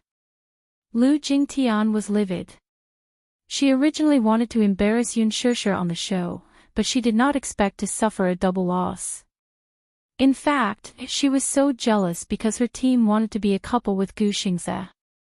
Gu Xingze refused. However, when it came to Yun Shishir, she actually agreed. It would be strange if she wasn't angry. Why did Gu Xingze give such good resources to Yun Shishir? If all of Yun Shishir's resources were given to her, she would definitely be more popular than Yun Shishir. How could Lu Jingtian not be furious? Of course, this was all in the future. On this day, Qin Zhou arranged to meet Yun Shishir at the company. When Yun Shishir arrived at the company, Qin Zhou had just finished a call. His expression was a little serious, but there was a hint of excitement and ambition in his eyes. Chapter 985. Yun Shishir raised her eyebrows, clearly surprised by his cautious attitude. "What's the matter? Just ask." Qin Zhou pursed his lips, hesitating whether he should ask or not. He tapped his fingertips on the table a few times and said, "Maybe this question is a little presumptuous, but I still want to know more. Please don't take offense." He paused for a moment and went straight to the point. "I want to know, what's your relationship with young Master Mu?" Yun Shishir was stunned. "Why do you ask?"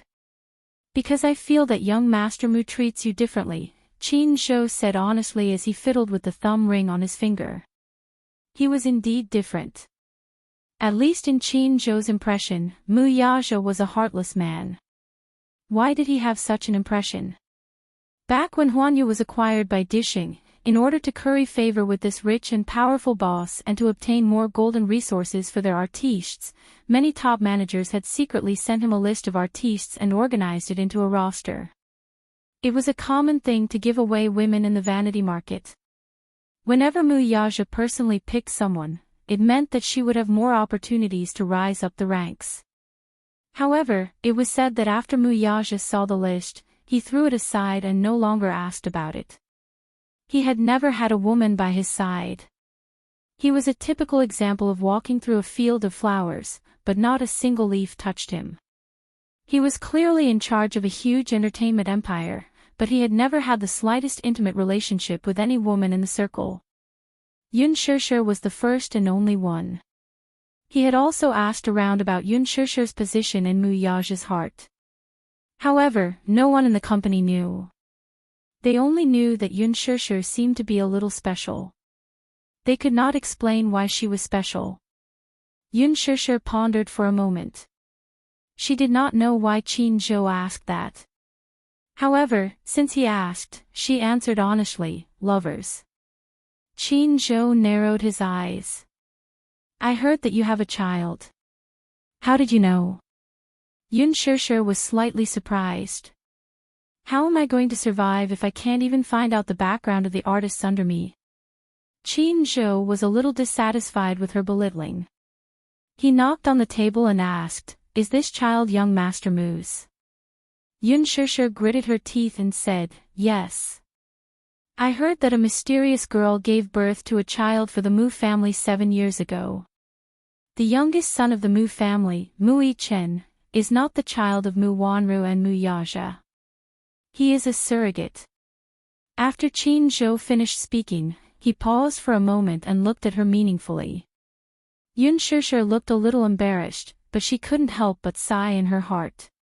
Everyone who was involved in the matter of surrogacy for the Mu family was very tight-lipped. How did he find out? Yun Shishir sighed and said, Actually, there were 2 children at that time. The older one was taken away when he was born, and the younger one was not breathing when he was born. Later, the child was saved after the emergency treatment. My father pulled some strings to hide it from the Mu family. Qin Zhou suddenly understood. In that case, you can rely on your children to rise in status and marry into a rich family. Rich and powerful families value inheritance. You have 2 children by your side. That's a great asset. Yun Shishir looked indifferent. I don't want to. You don't want to. Qin Zhou was a little surprised. Why not? Yun Shishir fell silent. Chapter 986. One had to know that in this industry, it was an abyss of suffering. If it were any other woman, she would definitely try her best to get into a rich family. After all, rich families valued a woman's innocence more. Yun Shishir narrowed her eyes slightly and took a deep breath. Qin Zhou's question was very straightforward and even a little prickly. Therefore, she couldn't help but feel a little embarrassed. However, she understood that Qin Zhou didn't mean any harm by asking this question. He didn't mean to make things difficult for her, nor did he want to hurt her. He just wanted to know her relationship with Mu Yaja. He was her manager, so he had the obligation and responsibility to investigate her background thoroughly. She didn't want to hide anything from him. She looked up and looked straight at him with her clear eyes. She said calmly, I don't like the feeling of living under someone else's roof. When Qin Zhou received this answer that was both surprising and not too surprising, his face was a little stunned. However, these words were very much like her style. Yun Shishir said calmly, glory, splendor, wealth, fame, and benefits. Who doesn't chase after them like a flock of ducks? But if a person lives in this world and has to rely on a man to live, then how can they protect their dignity? I don't want to live like this. Qin Zhou smiled happily. He obviously appreciated her answer. Very good. I really like your strong personality.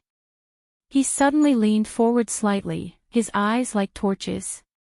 Do you know my ambition? He asked. He lowered his voice and his voice was as deep as a magnet. Yun Shishir shook her head.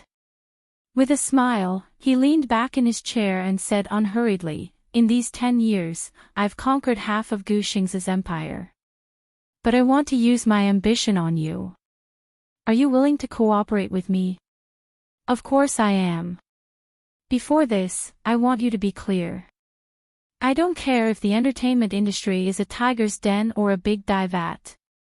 I want you to know that this is an industry where the strong prey on the weak. The weak have no dignity. Since you've stepped into this industry, I want you to do your best and not be a dabbler. I don't like the attitude of a dabbler. After Qin Zhou finished speaking, he took out a script from the side and handed it to her. Yun Shusha raised her eyebrows and took the book. She saw that it was a very thick script. It was very thick, at least twice as thick as the script of the Green Apple. Flipping to the first page, there were black words on a white background. This drama was a palace drama that had recently been preparing for casting. The title was tentatively set as Lethal Beauty. It was also adapted from a best-selling masterpiece and was a popular IP. His novels alone had sold 3 million copies and were sold overseas. 3 million copies. What did that mean? If a physical book could sell more than 30,000 copies, it would be able to enter the best-selling list. 5 years after the novel was released, it sold 3 million copies, which proved that the novel had a considerable fan base. It was said that the copyright alone was sold for a sky-high price of 10 million. This was unprecedented and had set a new record for IP copyright fees. What was even more shocking was that they had only bought the copyright of the novel and had not even confirmed the actors. Yet, all the major TV channels and networks were scrambling for the broadcasting rights. A certain satellite TV channel had even offered 800 million in copyright fees. There's good news and bad news. Which one do you want to hear first? Qin Zhou seemed to be in a good mood and deliberately kept her in suspense. Yun Shusha was also happy to support him. Then I'll listen to the good news first. The good news is that you have a chance to compete for the female lead. Chapter 987. The bad news is that there are a lot of people competing with you for the female lead role, and most of them are A-listers. Moreover, in comparison, your chances of being elected are slim, Qin Zhou said truthfully. Slim. Yun Shusha was stunned. She didn't understand how slim her chances were. Very slim. Why do you say that? Because Han Yuyen and Lin Ji are on the shortlist for the female lead. Yun Shusha was shocked. She finally realized how slim her chances were. There was no need to elaborate on how high Han Yuyen's status was in the industry. Lin Ji, on the other hand, was the hottest costume actress in the past 2 years. She was second to none. Speaking of Lin Ji, she had been in the industry for more than 3 years. Since her first movie, Rose Night, she shot to fame. With the Best Actress award, her status skyrocketed overnight. After that, she acted in many costume dramas and was known as the top costume beauty in the entertainment industry. Her facial features were soft and beautiful. She was elegant and had a unique aura. She was very suitable for the costume. When the new version of The Return of the Condor Heroes aired last year, her role as Xiao Longnu in the drama made her famous. She became an A-lister. However, these advantages were nothing to be afraid of. Qin Zhou had confidence in Yun Shusha. Her looks were also very sculpted. She might not be worse than Lin Ji in costume. It could even be said that she was better than Lin Ji. He was more worried about Lin Ji and Han Yuyen's background. Han Yuyen was Huan Yu's A-lister. Her status was there. Moreover, she had been in the industry for many years. Her fan base was very deep. In order to compete for the female lead role in Lethal Beauty, she even planned to postpone her wedding. Lin Ji was an artist under Qingguang Entertainment. Although she had only been in the industry for a few years and didn't have a strong foundation, she had a strong background.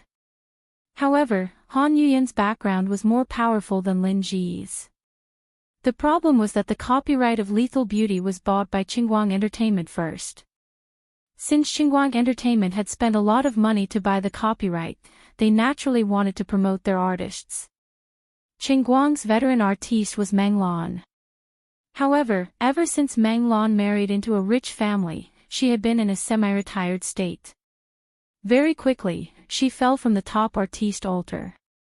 Therefore, Qin Guang was determined to make Lin Ji the second Han Yuyan. Just from the amount of resources Qin Guang had spent on Lin Ji in the past 2 years, one could see it. She was trying to make Lin Ji the new big sister of Orange Light. Since Xinguang Entertainment had bought the rights to the drama, Qin Zhou guessed that they had already decided on the female lead. It was very likely that Lin Ji would play the role. The current film and television industry was different from the past. In the past, the choice of actors was mostly in the hands of the director. But now, in most cases, the investors had the final say in the selection of actors and actresses, and the director had no right to interfere. Unless it was a director with funding or a very famous gold medal director, such as Lin Fengtian. Not every director was so lucky to have the right to choose the male and female lead in their hearts. More often than not, the investors would arrange for people to join the cast. Even if there were no characters, they would create a character and insert it into the cast. Chapter 988. The director of A Lethal Beauty was Gu Xiaoyang, an experienced director in the film industry. During the preparation stage, other than the few connections the investors had placed in the team, he had sent a group of messages to the few female leads he had in mind. Alas, Yun Shishir was not among the 5 names listed. As a newcomer, her movie had not yet been released, so Gu Xiaoyang did not have a deep impression of her. He only knew that this newcomer had good potential, but she was not special enough for him to personally invite her.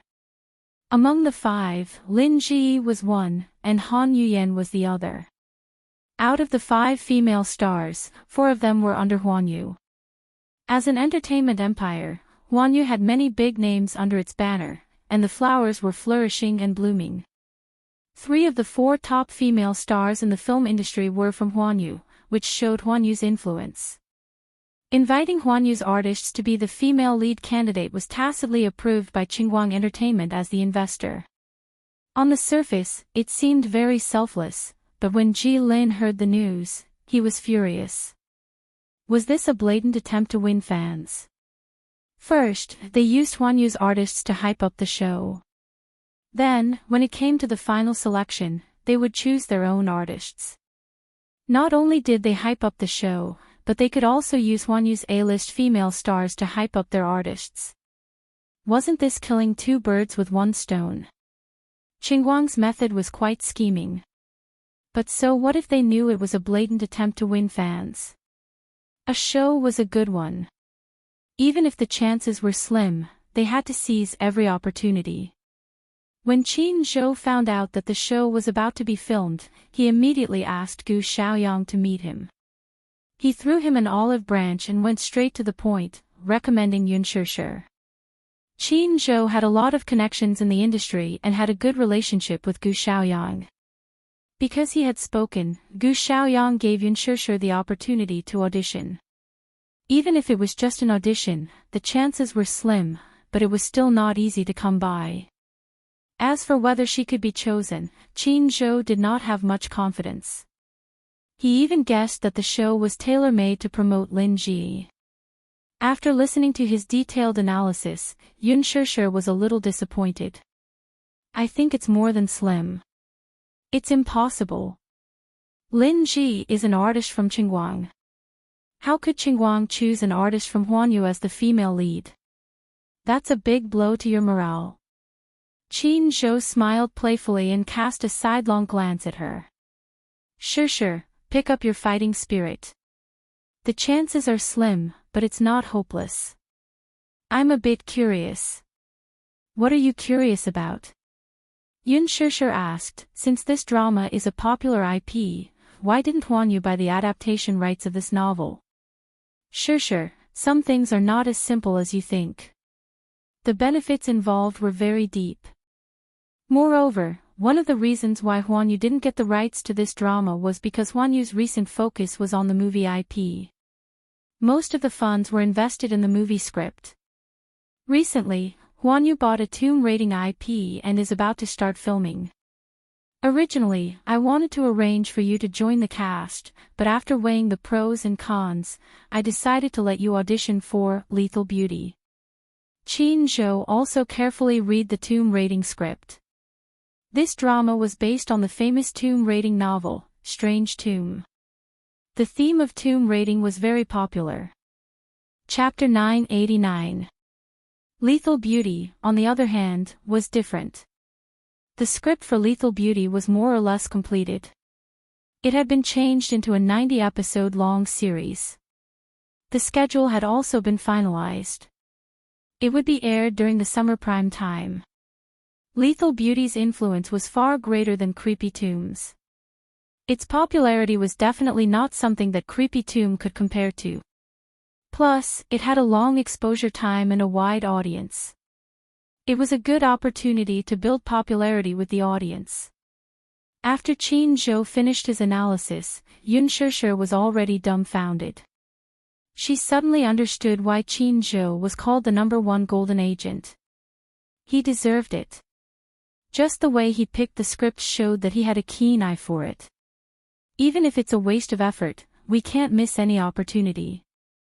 What if your audition results amaze Gu Xiaoyang? Who knows, he might choose you. You have to know that Gu Xiaoyang is a famous director with 2 high ratings. He has a lot of power. Okay, I'll try. Yun Shishir took the script from him. Actually. Chin Zhou suddenly frowned. He wanted to say something but stopped. Actually what? Nothing. Chin Zhou shook his head and smiled faintly. He did not say anything. He originally wanted to say, actually, it's just a female lead. If we can get Mu Yaja to help us, it won't be a problem. But with Shishir's personality, she might not be willing. She was strong-willed. She must want to get the role with her own abilities. Yun Shishir smiled. Chin Zhou, don't worry. I'll do my best. I won't let your efforts go to waste. Chin Zhou smiled. When she got home, she began to study the script carefully. She finished reading it overnight. It was a rare and good script. In fact, palace dramas had always been a popular theme for TV dramas. In the past 10 years, 5 of the top 10 palace dramas had made it to the top of the top 10. Palace dramas had a very large audience. If the reputation and ratings were good, as the female lead, she would definitely win the hearts of the audience. The main storyline of the script mainly told the story of Qin Changle, the daughter of a concubine in the Prime Minister's residence, assisting the prince to ascend to the throne. She was given the title of Empress, but in the end, she was betrayed and ended up in the cold palace. She suffered humiliation and died with hatred. After death, she was reborn 20 years ago. She took revenge domineeringly and finally reaped happiness. The characters were distinct, and the plot was intertwined. The theme was political intrigue and palace strife, which was fascinating. Yun Shishir was certain that if this drama was well made, it would definitely become a new milestone in palace drama. It was a good script. Yun Shishir sighed again in her heart. She couldn't hide her excitement. She didn't have much hope for the audition, but after reading the script, her fighting spirit was reignited. Taking advantage of the short break after the completion of the filming of The Green Apple, she studied the script 3 times and carefully highlighted the key points. Soon, Yun Shishir received the script for the audition. The script for the audition was that 15 years after Qin Changle was banished to the Cold Palace, she was faced with the Emperor's imperial edict to kill herself. She was heartbroken and resentful. Using this as the script for the audition was a great test of the actor's tension and knowledge of the lines. The day before the audition, Yun Shishir was extremely nervous. She tossed and turned in bed, unable to fall asleep. She felt very regretful when she thought that this script might already have a female lead. She really wanted to get the chance to play the female lead. However, when she thought of the frightening fan bases of Lin Jiyu and Han Yuyen, she thought that the competition was too great. Chapter 990. On the day of the audition, Yun Shishir woke up early and rushed to the audition venue after she was done with her preparations. She was in the second group and was in the same batch as Lin Ji. However, the latter was the first and she was the last. As for Han Yuyen, she was in the first group. When she arrived at the venue, she went to find out about the first group's audition. The result was that Han Yuyen had been kicked out. Han Yuyen was kicked out. Yun Shishir had seen the name list. Did she not hear that Han Yuyen's performance was commendable and that the director was satisfied with it? Yes. The director said that he was satisfied, but it was just a superficial compliment. If he directly said that she was kicked out, wouldn't it be embarrassing for her? The director definitely didn't want to offend her. Even if she was kicked out, he had to make it look good. Of course, this is insider news that I heard, so it can't be fake. Yun Shishir trusted her assistant's efficiency, but it was indeed a little surprising that Han Yuyen was eliminated in the first round. Why was she eliminated? Her assistant answered, she looks old. After all, her age is obvious. Moreover, in order to enter Hollywood, Han Yuyen's stylist intended to make her look like a top actress. Hence, the director felt that she was too old and didn't have the feeling he wanted. Yun Shishir pouted. Chingwang Entertainment is really scheming. On Weibo, when the production team released the news of Han Yuyen's participation in the female lead audition, it blew up instantly. Han Yuyen's fan base was not to be underestimated. The support for Han Yuyen to be the female lead was very strong. The production team clearly wanted to trample on Han Yuyen and boost Lin Ji. Han Yuyen must be very depressed, but she had no choice. This was indeed a good script. If there was a chance, she would definitely not let it go. Mu Shi brought Yun Shishir to the dressing room. On the way, they brushed past a woman in a luxurious dress. Yun Shishir glanced back but did not pay much attention to her. Hence, she followed her assistant to the dressing room. Someone called out to her from behind. Stop right there. Yun Shishir stopped in her tracks suspiciously. She slowly turned around and looked at the woman in front of her, who was dressed in a gorgeous phoenix coronet. It was a little unfamiliar, but he had some impression of it. She rarely paid attention to dramas and movies, so Mu Shi was the first to recognize her. She whispered into her ear, Shishir, it's Lin Ji, Lin Ji. Mu Shi was visibly agitated. It was no wonder that Lin Ji was her goddess. At such a young age, she relied on her beautiful looks and superb acting skills to defend her place in the entertainment industry. Yun Shishir looked at her, only to see that the woman in front of her was also sizing her up with a cold gaze. You are. Lin Ji paused for a moment. Yun Shishir. She remembered her. He was a new topic on Weibo. She seemed to be the target of Huan Yu's recent efforts. Yun Shishir had just debuted, and Huan Yu had already poured resources into her. Most of them were gold resources.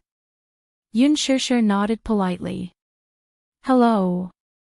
Compared to her, Yun Shishir's attitude seemed a little more arrogant. Are you here for the audition too? Mu Shi keenly sensed the hostility in her eyes and suddenly felt a little uncomfortable. She had seen the interviews, and the media was full of praises for her character. They said that she was gentle and pleasant, but now, her good impression of her had been shattered. Yun Shishir lightly replied, Emichem. Chapter 991. In other words, she seemed to be implying that Yun Shishir was shamelessly trying to compete with her for the female lead role. She was clearly trying to embarrass Yun Shishir. Lin Ji was obviously hostile towards her. She did not know at first that Yun Shishir would be participating in this audition. Despite the fact that the female lead had already been internally selected for this audition, Lin Ji was still displeased with the actress. Why? It was because they had both debuted not long ago, were both highly supported by the company, and had the same style. Huan Yu had used Yun Shishir's popularity to hype her up since her debut. Of course, Yun Shusher was unaware of this. The actress was aware of it, though, and she was still brooding over it. No one was willing to let their popularity be used by their competitor. She broke out in a cold sweat, only to hear Yun Shusher calmly say, "Amichim. This show is very popular, so I'll join in the fun." Her relaxed and teasing tone easily dispelled the awkward atmosphere. Lin Ji was stunned, and her gaze on Yun Shusher deepened. Her assistant urged her from the side. It was almost her turn for the audition. Lin Ji snorted, then turned around and left. Mu Shi's lips twitched. "I've decided not to be a fan anymore." "Huh?" She fumed. "That actress is so arrogant. She even deliberately made things difficult for you. I'm so angry." "Alright, don't be angry. Sure, you must work hard and get the female lead role. Let's see if she still dares to look down on you." Yun Shusher, however, was honest. "I don't think I have a chance." "Huh?" She was stunned. "Are you that unconfident?" "I was still hopeful that the audition would be a success, but judging from her tone earlier, it seems that she's really the female lead," Yun Shusher said. "Then, are we still participating in the audition?" "Of course. Why not? Qin Zhou fought for this role for me, so how can I let him down? Even if I can't get the female lead role, I can at least make myself known," Yun Shusher said optimistically. "Get acquainted." Pfft, Shi was tickled by her optimistic side. When she entered the dressing room, the stylist's attitude became much colder when he heard that she was an artist from Huanyu. He casually threw her a set of white clothes and left. Yun Shusher opened the plain white dress. She thought about the luxurious dress Lin Ji was wearing. Indeed, it couldn't be compared. Shi said gloomily, "That's too much. Lin Ji's clothes are so pretty, but why do you look like morning clothes?" Yun Shusher raised a brow and suddenly smiled. "Shi, help me with my makeup. My makeup skills aren't that good." "You don't have to put on too much makeup. Just put on a thicker layer of powder, make your face look more haggard, make your eyes bigger, make your eyelashes longer, and make your lips a little more chapped. That's easy." With that, she got to work. Not long after, the makeup was done. Yun Shusher looked at the mirror, and a haggard yet beautiful face came into view. Since the audition script was a cold palace drama, the makeup could not be too gorgeous and should look more haggard. She was the last in the second group. Yang Mi suddenly walked in and was surprised to see Yun Shusher there. She was even more surprised to see her in a white shirt and haggard makeup. "Shusher, are you here for the audition, too?" Yun Shusher smiled when she saw her. "Yes." Chapter 992. Yun Shusher explained, "The audition script is a scene in the cold palace, so, cold palace." She raised a brow suspiciously. "Shusher, did you get the wrong script?" "What?" "The audition isn't a scene in the cold palace, you must have gotten it wrong." She told her the truth. Yun Shusher, however, was stunned. "Wrong? How could it be wrong? This script was given to her by Qin Zhou." Alarmed, Shi quickly called the manager to verify the situation. He, however, said, "The script is from Qingguang Entertainment." "Why? Is it wrong?" Shi replied, "I just asked around. The first group's audition seems to be for the female lead's conferment. It seems that someone cheated." He gritted his teeth and said in a low voice, "Qingguang Entertainment purposely gave me a wrong script. What should we do, then?" Shi was as anxious as an ant on a hot pan. "Yun Shusher, prepare for the second group's audition." Someone knocked on the door to inform Yun Shusher to prepare for the audition. The scene was in a deadlock for a moment. Shi was even more anxious now. At this critical moment, the script was wrong. What should she do? Why don't? Sure, we don't audition, she suggested. Yunshushu exchanged glances with Yangmi, pursing her lips. She calmly said, let's try. Ha! Yangmi naturally understood what Yunshushu meant and said, since you're here, regardless of whether the script is right or wrong, if you leave like this, the production team will definitely think that Shushu is throwing her weight around and disrespecting the production team. If this matter gets out, Shushu's reputation will be tarnished. When Yunshushu reached the audition hall and walked in, the director's team, who were seated at the table, was stunned and frowned one after another. The audition script was for the confirm-it scene, so why was she dressed so plainly? Her makeup was also so haggard. Gu Xiaoyang looked at the name list. Yunshushu, it turned out that she was the newbie recommended by Qin Zhou. Her looks and aptitude were not bad, but, Gu Xiaoyang said coldly, Yunshushu, didn't you read the script? Which part is this? You didn't even read the script. He had no professionalism at all. Let's go, you're out. The producer patted the table. Yunshushu bit her lip and said in a deep voice, I've read the script. When the producer heard this, he questioned, then why are you dressed like this? Yunshushu couldn't possibly say that someone was behind this, could she? This producer looked very crafty and would definitely think that she was shirking her responsibility. Alright, I see that you didn't prepare seriously at all. You don't value this audition at all. You're out. The producer spoke, as if he didn't intend to leave her any leeway. Yunshushu bit her lips and frowned slightly. Although she was unwilling, she couldn't say anything. Just as he was about to leave, Gu Xiaoyang suddenly spoke. Hold on. Yunshushu paused and decided to give him some leeway. Gu Xiaoyang flipped through the script and asked, which part are you preparing for? Yunshushu replied, the part where I was sentenced to death in the cold palace. Alright, you can start then. The producer beside them was anxious. Director Gu. You. This person obviously doesn't value this audition, why are you? At least let her finish her performance. Gu Xiaoyang looked a little impatient. Are you the director or am I the director? The producer kept quiet. Gu Xiaoyang could tell that Yunshushu had read the script and had read it very carefully. Chapter 993. Her snow-white outfit and haggard face were very suitable for the scene. Moreover, she was recommended by Qin Zhou. At the very least, he had to let her finish her performance for his sake. Yunshushu thanked him gratefully. Thank you, director, for giving me this chance.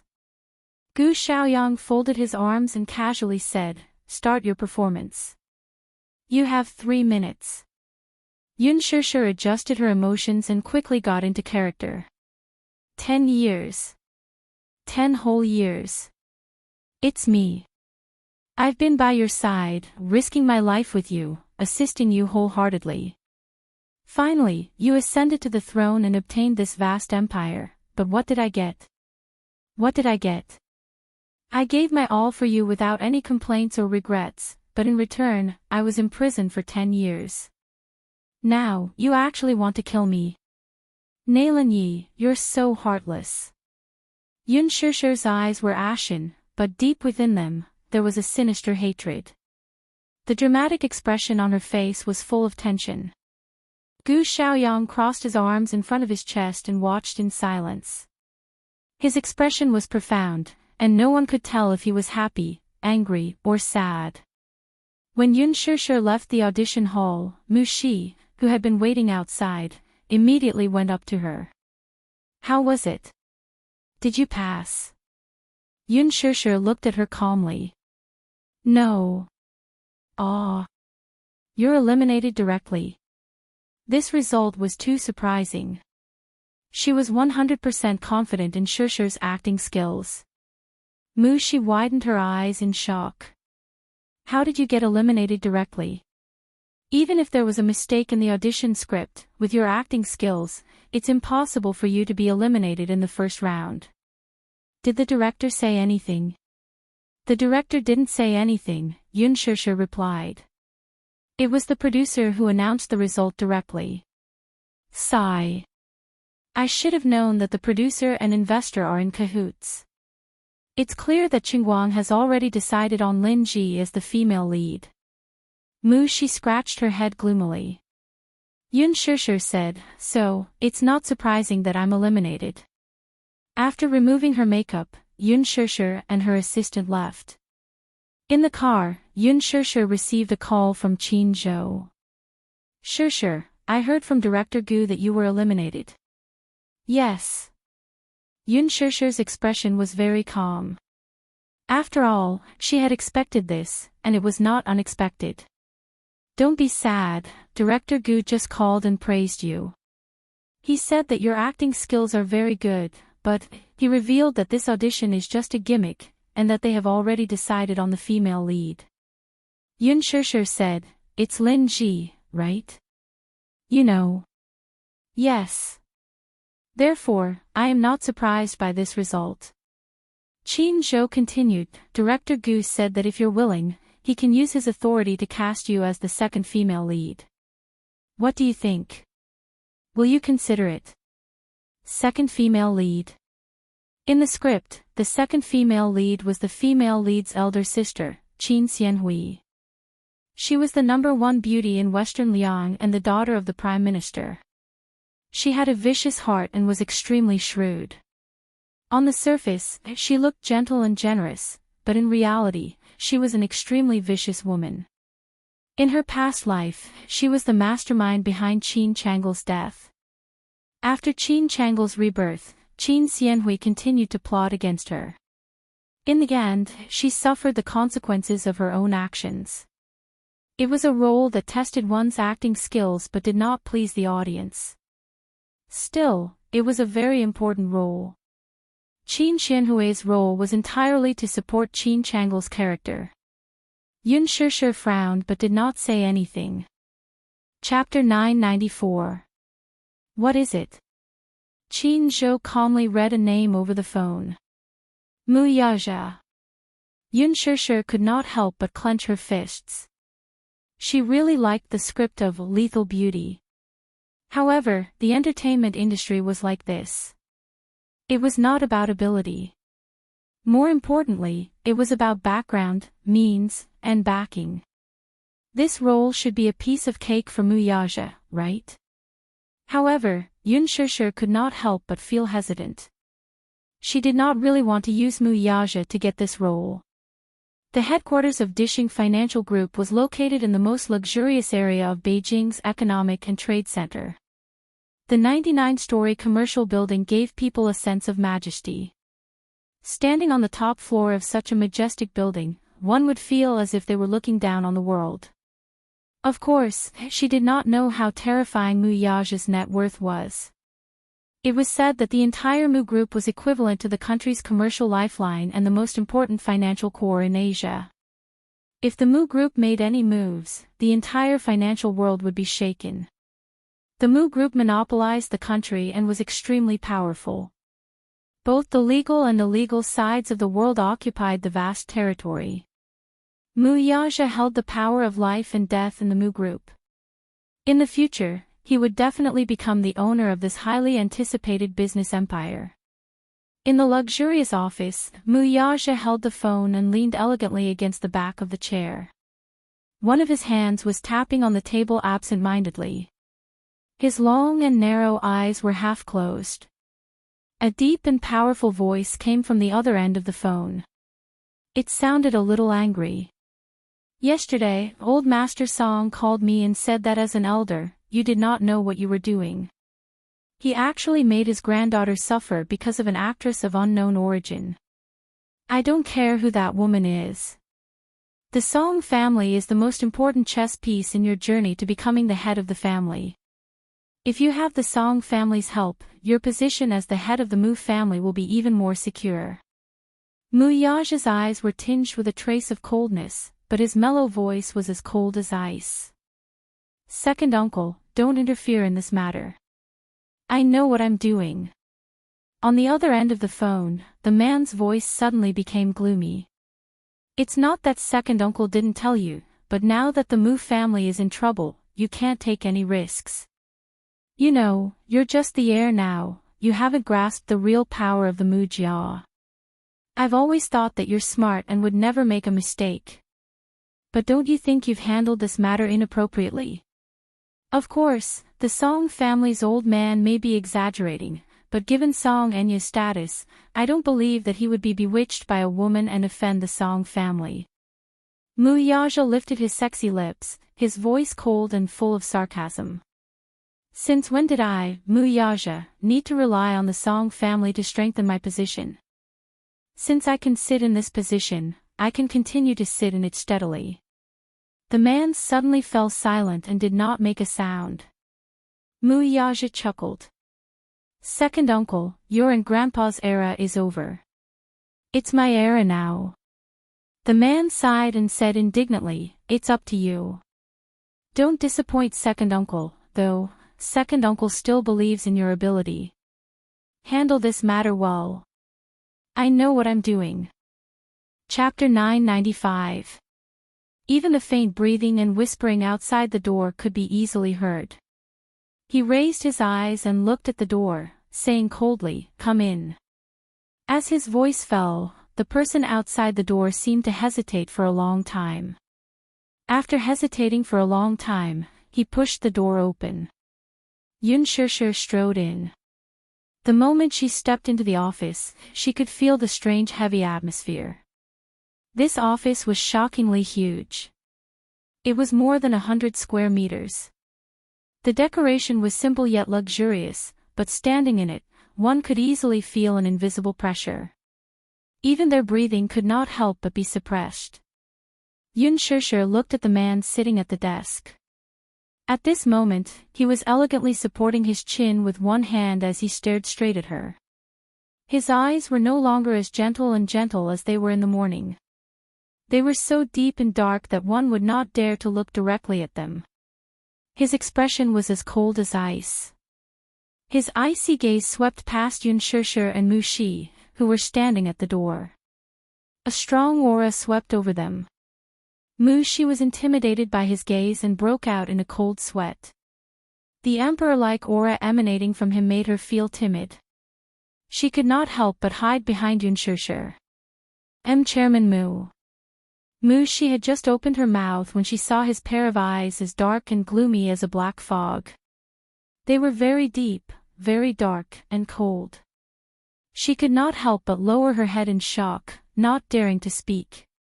Get out. I don't like to be disturbed when I'm working. Mu Yaja narrowed his eyes and knocked on the table. His cold gaze fell on Mu Shi. His tone was very calm, but it revealed a majestic aura that made one unable to look directly at him.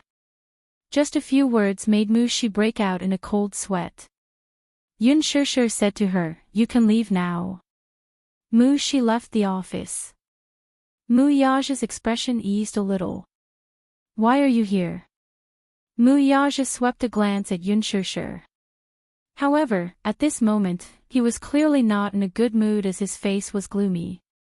He did not like to be disturbed when he was working. This was especially true when he had an argument with his second uncle earlier. He was in a very bad mood. Am I disturbing you? Seeing this, Yun Shishir saw that the man was constantly emitting a low pressure. She probed, then, should I go out too? Mu Yaja suddenly raised his arrogant chin, and the corners of his lips curled up. What are you doing here? Different. The man in front of her was completely different from the Mu Yaja she knew. Sometimes, this man's aura was really domineering. At this moment, Mu Yaja was like a high and mighty emperor. Just one look from him was enough to make people feel fear. Mu Yaja looked at her deeply and suddenly said in a deep voice, come here. Yun Shishir didn't dare to move. She had never seen such a cold and unfeeling side of this man. His expressionless face always made people feel that he was overly cold. Seeing that she still didn't move, Mu Yaja said, "Come here." Yun Shishir was startled by this indifferent tone. She stood there in a daze, feeling a little helpless. She didn't dare to go over, afraid that he would swallow her whole. She hesitated for a moment and then slowly walked to his side. The chair was turned around, and he pulled her into his embrace. She cried out in surprise as her waist was firmly held by him, and her whole body was locked in his embrace. Chapter 996. The man bent down and bit her earlobe. His long fingers pinched her chin, forcing her to look up at him. Mu Yaja's voice was low and charming. "What's with that look? It's as if I'm going to eat you alive. Because, you don't seem to be in a good mood." Mu Yaja closed his eyes slightly, and a trace of fatigue appeared on his face. "I'm a little tired." He had 3 video conferences in the morning, followed by a series of tedious affairs. It was inevitable that he felt a little frustrated. Yun Shishir reached out and rubbed his temples. The moderate amount of strength was just enough to relieve his faintly tense nerves. "Are you feeling better?" she asked when she saw him frowning. "I'm feeling better." Mu Yaja opened his eyes, grabbed her chin, and kissed the corner of her lips. "Are you looking for me for something?" Yun Shishir nodded. Suddenly, she shook her head. Mu Yaja laughed. He did not know what she wanted to say. "Is there anything?" Yun Shishir did not mention that mattered to him in the end. She wanted to get rid of him and get the role in Lethal Beauty for her. However, after thinking for a while, she did not say anything. She curled her lips and smiled. "It's nothing." "Why?" "I want to see you." "Can't I?" "Did I disturb you? Are you unhappy?" Mu Yaja scratched the bridge of her nose. "You can come whenever you want." After that, he bent down and kissed her lips. It was just a small bite. The tip of his tongue ran over her lips wantonly. It was a charming kiss. She pushed him away. "When do you get off work?" 5:00. "Okay. I'll wait for you." After that, she went back to the sofa obediently. She picked up a magazine and flipped through it. She planned to wait for him to get off work and go home together. Minyu suddenly knocked on the door and walked in. He saw Yun Shishir sitting on the sofa. She smiled and nodded. Then, she came to him and said slowly, "Boss, CEO Wang of Huafeng Appliances invited you for dinner tonight." "I'm not going." "But, this dinner is very important. You've already rejected him 3 times. If you reject him again, I'm afraid you won't be giving him face. This isn't good, right?" Mu Yaja frowned. CEO Wang of Huafeng Electric Appliances had invited him 3 times, but he had turned him down one by one. Because, someone was waiting for him at home. Therefore, he turned down all the dinners that night. Yun Shishir looked up. "Mu Yaja, go ahead." He raised his eyebrows. "Can I go with you?" Mu Yaja raised his eyebrows. "You're willing to accompany me?" "Yes." On the way to the dinner. Yun Shishir sat in the front passenger seat and said nervously, "This seems to be my first time attending a dinner party. I'm a little nervous." "Mu Yaja, this stupid woman. It's just a dinner party. What's there to be nervous about?" Yun Shishir turned her head and asked, "What do you think I should do if I get forced to drink?" Mu Yaja raised his eyebrows and rubbed her head lazily. He smiled and said, "I'd like to see who dares to force you to drink." Yun Shishir was stunned. The so-called dinner party was a social gathering at the table. It was a clash of interests. As the CEO of Mu Group, this kind of thing was commonplace. In China, there was such an unspoken social circle. A group of people would sit at the table and talk about business and interests over wine. Chapter 997. This time, it was nothing more than the boss of a financial group who had made a wrong decision a few days ago and caused quite a bit of trouble. Hence, he quickly gathered a group of friends and booked a private room at a 5-star hotel, hoping that Muyaja would lend a helping hand. At the table, Yunshishir finally understood the meaning behind Muyaja's words. It was different from what she had imagined. Indeed, no one dared to force her to drink. After Muyaja introduced her, the group of men in suits looked at her in awe.